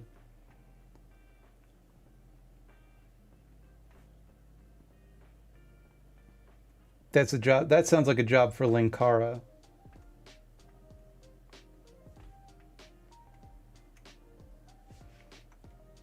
Perhaps just on the season where they're cops.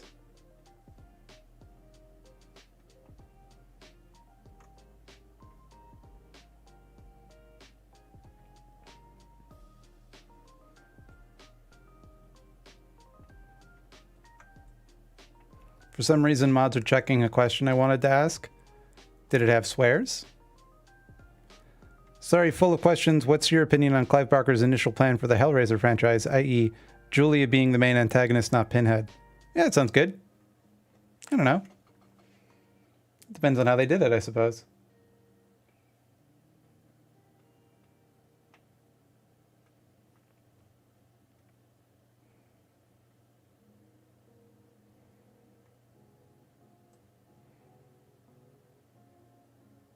One could do a baller video researching and dissecting Haim Saban. I suppose. I don't know a lot about Haim Saban. I know that he's Israeli, right?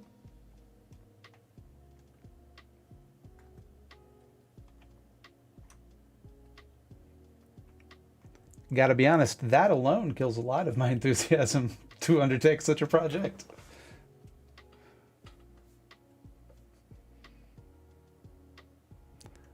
So my perspective on the 80s film adaptation of Rawhead Rex.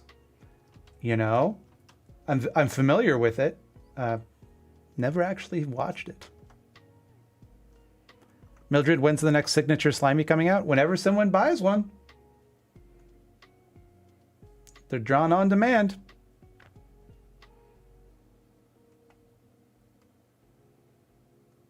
Played any good games lately? Basically just The Binding of Isaac Repentance. It's the only video game I'll ever need for the rest of my life.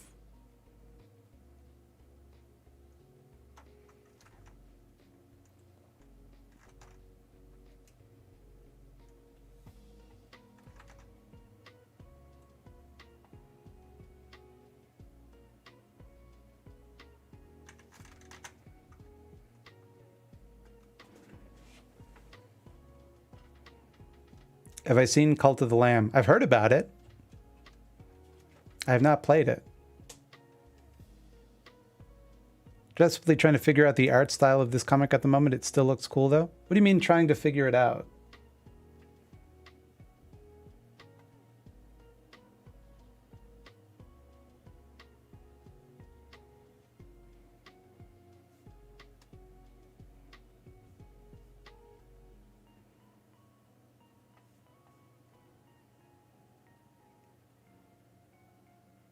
If you like The Binding of Isaac, how's Cult of the Lamb been looking to you? I haven't really looked too much into it, to be honest. I don't have a lot of money to buy new video games. Do we acknowledge Venus de Milo in here? The turtle or the painting?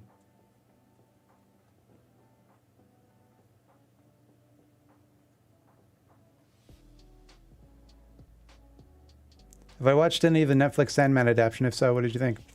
I watched it. I liked it, I guess. It does feel like significantly, and it's kind of impossible to help, right? But it feels kind of small. Like it doesn't have the same weight that the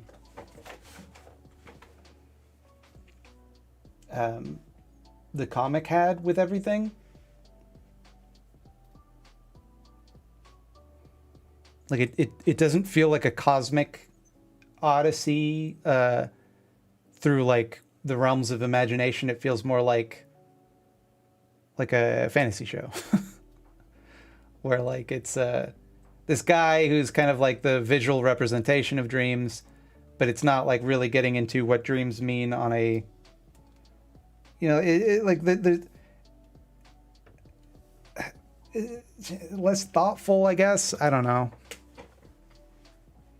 But I mean, what are you going to do, right? Like you can't condense it all into one television show. Like there's stuff you got to cut, and it inherently is just going to make it a little less interesting, in my opinion. The scene between Constantine and Dream in the ex's apartment felt wrong for some reason. You know, I love Jenna Coleman. She's a fantastic actress, often underutilized. I think it's the idea of her playing John Constantine is a great, fun. That character's been adapted to death. Why not have a new perspective? Don't care for the fact that she's like kind of posh, you know? Like she's got the northern accent, I suppose, but she's like dressed up in like expensive looking clothes, and she's like really well put together. And when I think of John Constantine, it's like someone whose life is on the verge of falling apart at all times.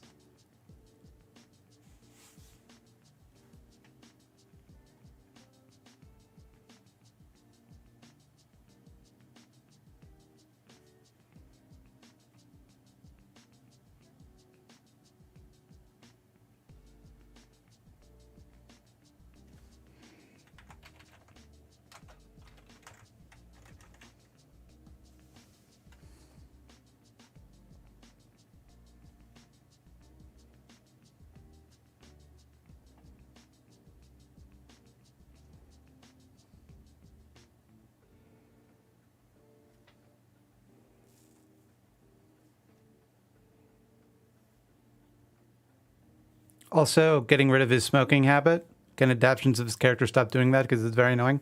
Yeah, because like he's supposed to be a very self-destructive character, right? Who it's not just that he smokes because it looks cool. It's like it's kind of baked into the character that he just doesn't give a shit about himself.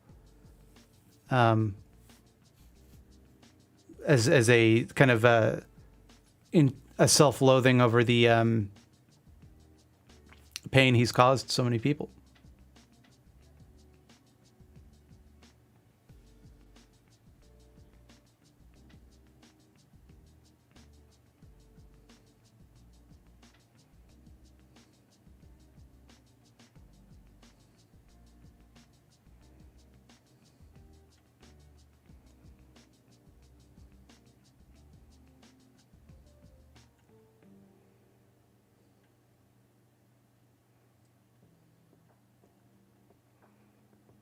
I don't got enough fonts.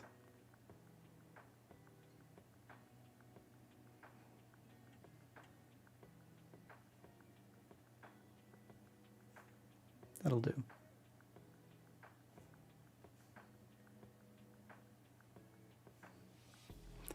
Please spend frivolously. I watch all of your videos with ads disabled and will continue to do so, and can also afford $20 right now. So, well, you don't owe me anything for watching the videos without ads, but thank you for the gift. And I spend all of my money frivolously.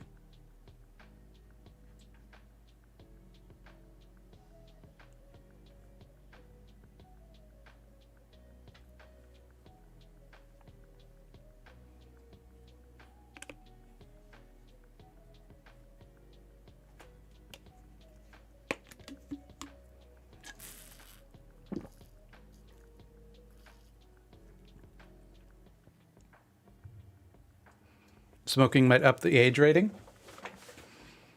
I mean, there's, I don't know, in the case of, maybe in something like Legends of Tomorrow, that might do it, but like Sandman has some pretty adult themes that like, it should be adults only, in my opinion. Like, there's plenty of, there's allusions to sexual assault, there's plenty of violence, yeah.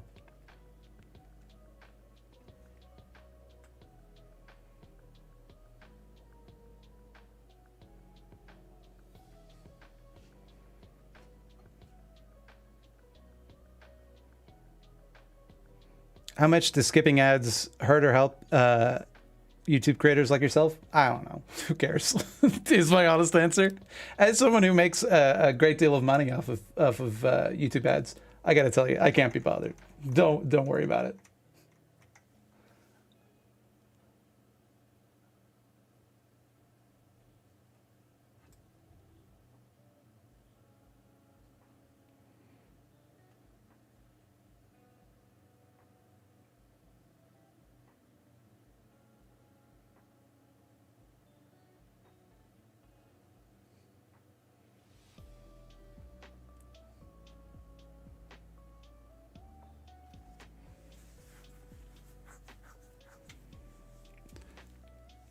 I wonder how it works if someone has YouTube Plus. I know the majority of my ad revenue comes from people with YouTube Premium or whatever. So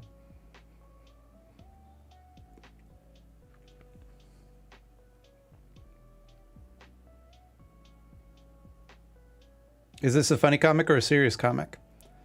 It's gonna be a bit of both. Mostly funny. But there's going to be like serious character beats and stuff too.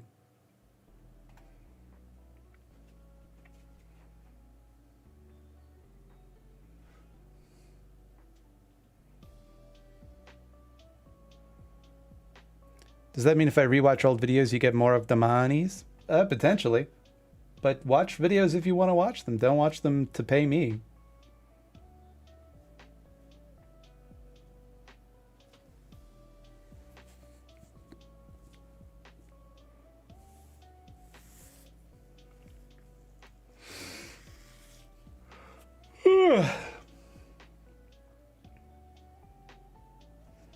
All right, I'm going to, we'll do a simple background for the last panel, and then we're going to call it for today. Have I seen Reservation Dogs? I did. I really liked it. I thought it was very creative, very inventive. I liked all of the characters, and I liked the whimsy of it.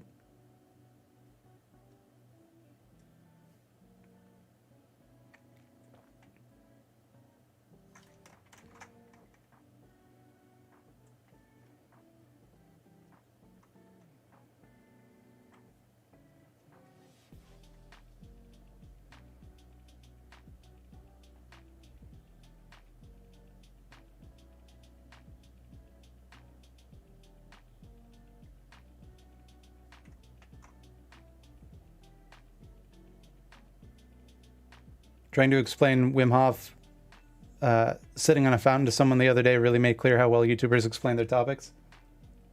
I mean, I don't know if that's a particularly difficult topic to explain, but he sat on it for his clean out his butt. He's like, time to blast, time to hydroblast, time to just get in there and power wash my guts and get them high and tight. Didn't expect that it would be a more powerful fountain than he was used to, and it did a terrible job on his insides, on his guts and gully works. Just completely fucked him up.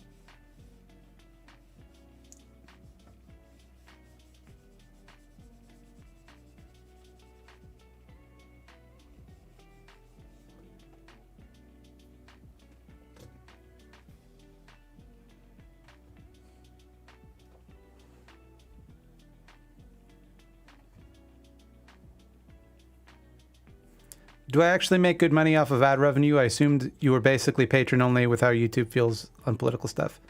It is not. I wouldn't be able to live off it, I'll tell you that. But it's a not insignificant portion of my income.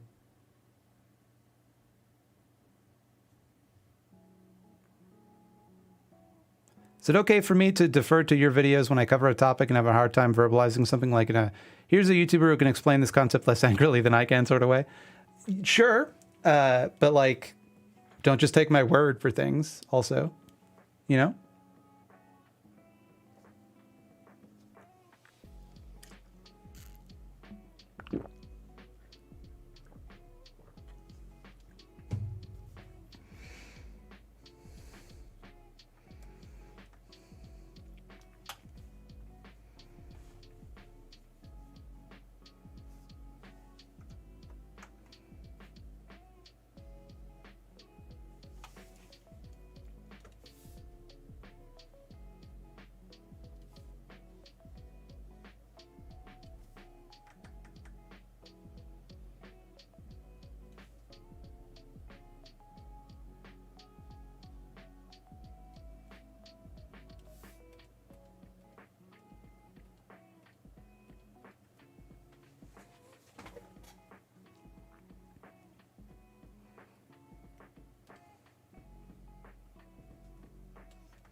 I'm going to believe every single word that comes out of your mouth from now on.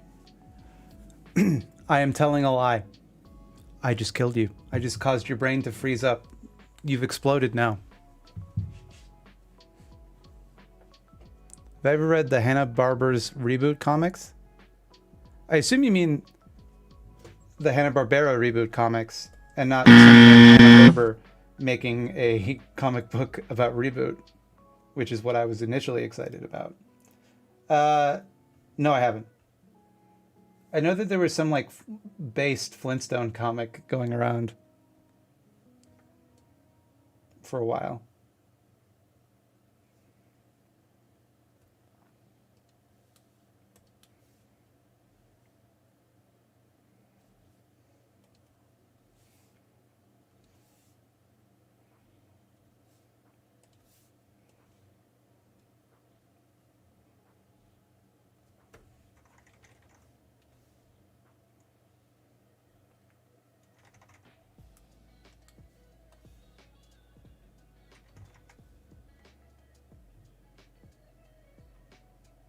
Where's my opacity? What? This is not the correct opacity. Why do you not?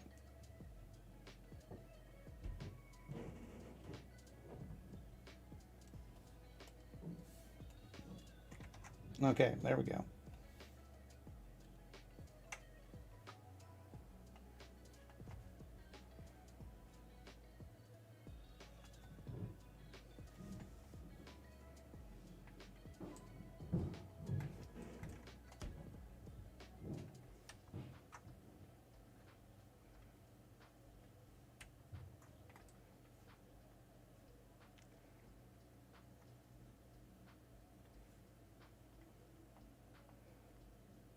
Reboot has no business getting as dark as it did.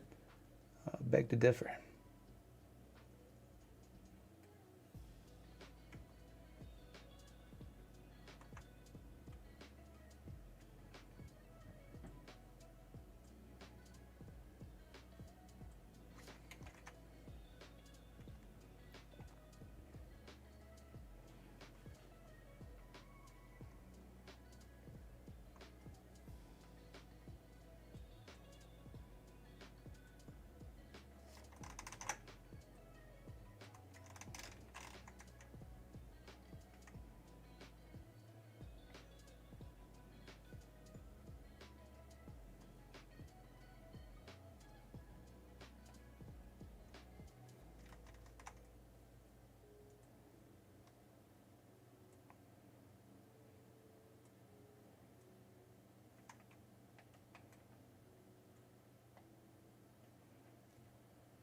Goo.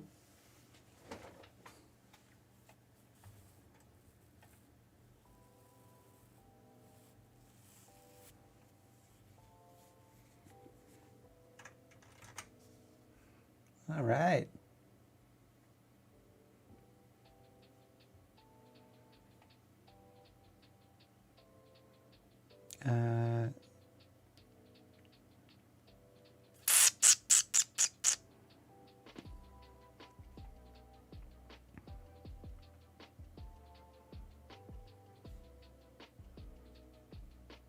Back on.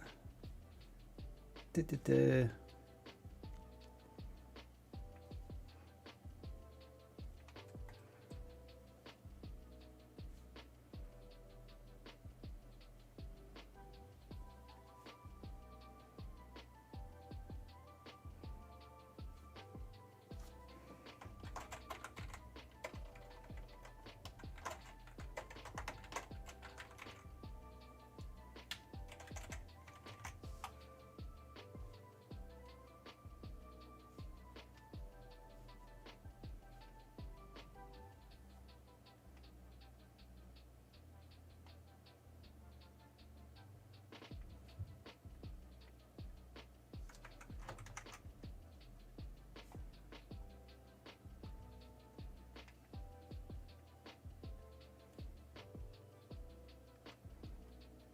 Mm-hmm.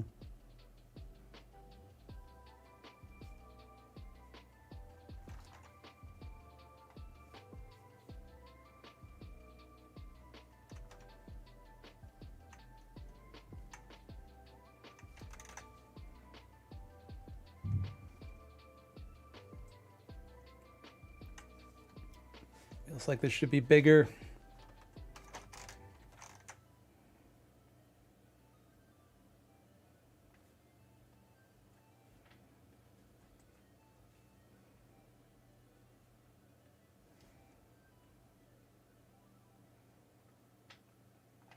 And because this color matches too much, I'm going to change the color of the sign. Just make this pop a bit more.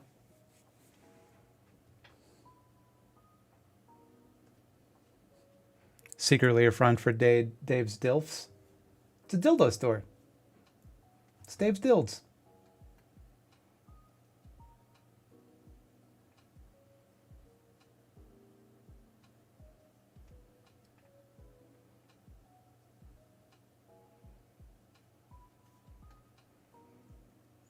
Now,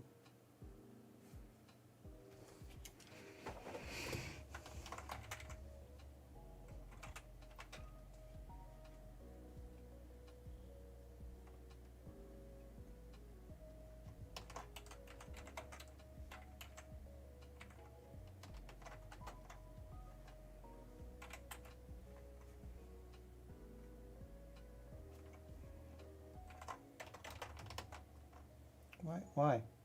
Let me hit enter.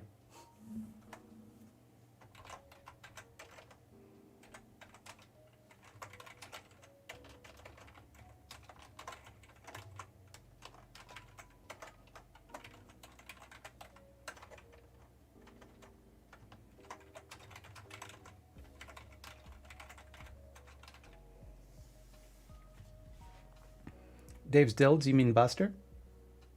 I do not. I categorically do not.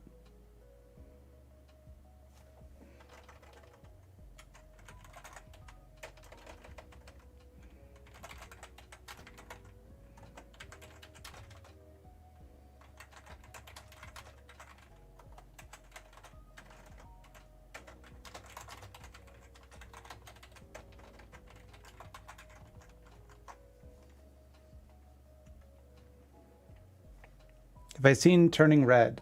I have. What do I think about its politics? I mean, that's a could you be more specific?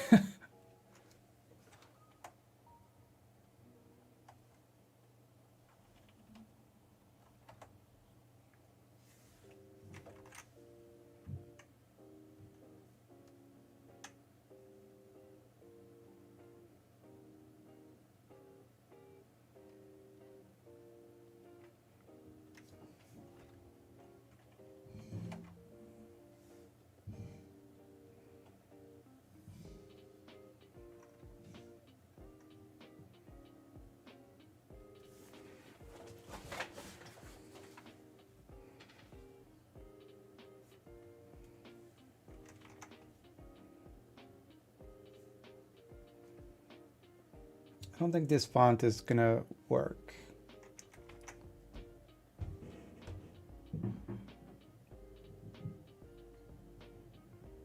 Because it's too it's too thick. Can I make it?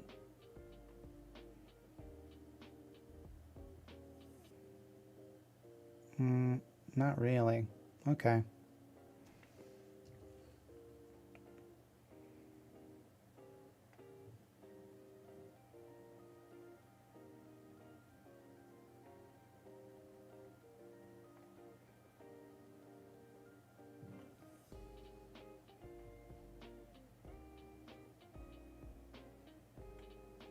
Candy beans, candy beans.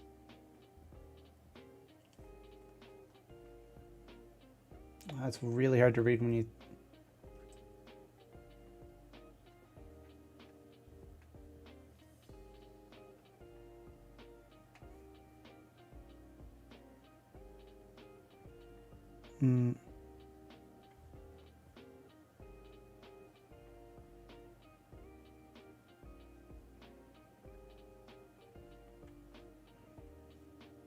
Should be left aligned? I think everybody should be left aligned, but I don't know if I agree that text should be. If it's going to go in a speech balloon. When working on a project like this, when you say good enough, I mean, that's personal, right? It's different for everybody.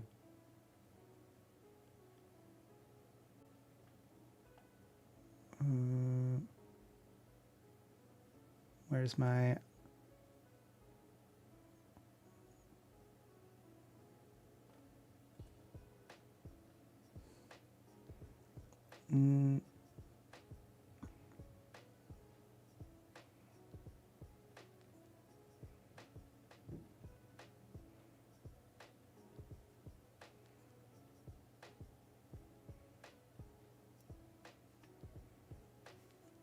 Have you ever read a book? I've read many books. I'm an important person.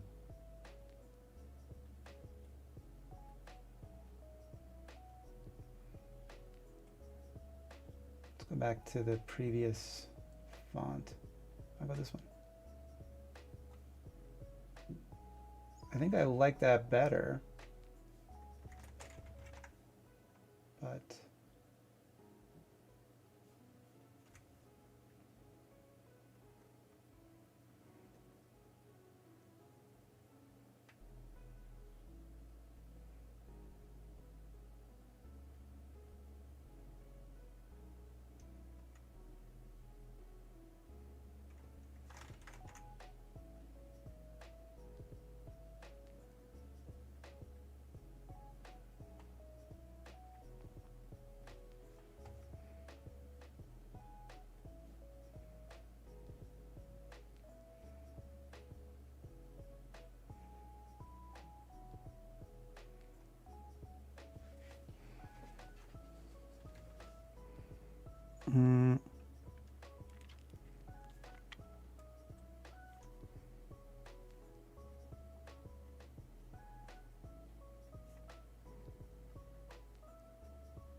in terms of readability, center text is pretty bad, but it's your comic. Even in a thought balloon, I feel like in a thought balloon, it's typically centered.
You could split the bubbles between the bottom left and top right.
All right.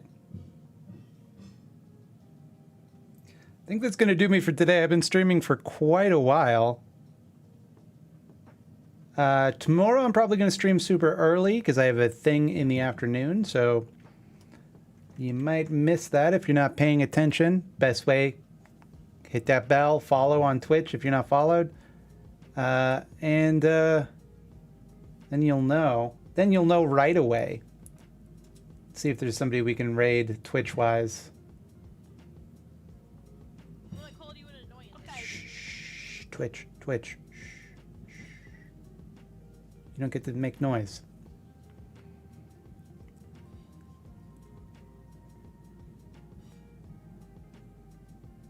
All right. Send it over to this person.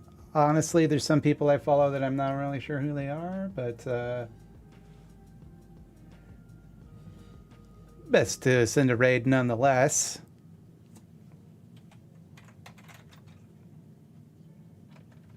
No, that's the wrong chat.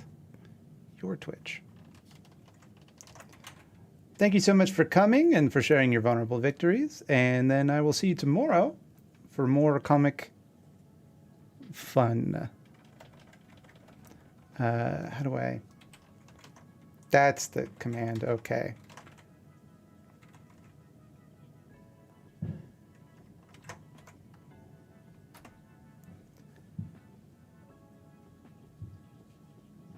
Okay, they're in subscribe only mode, so maybe not. The only other person I follow who is online, I will send you to them.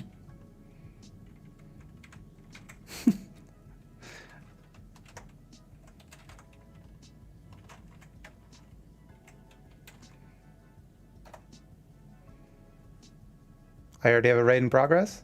Okay, okay, I guess it does work. Never mind.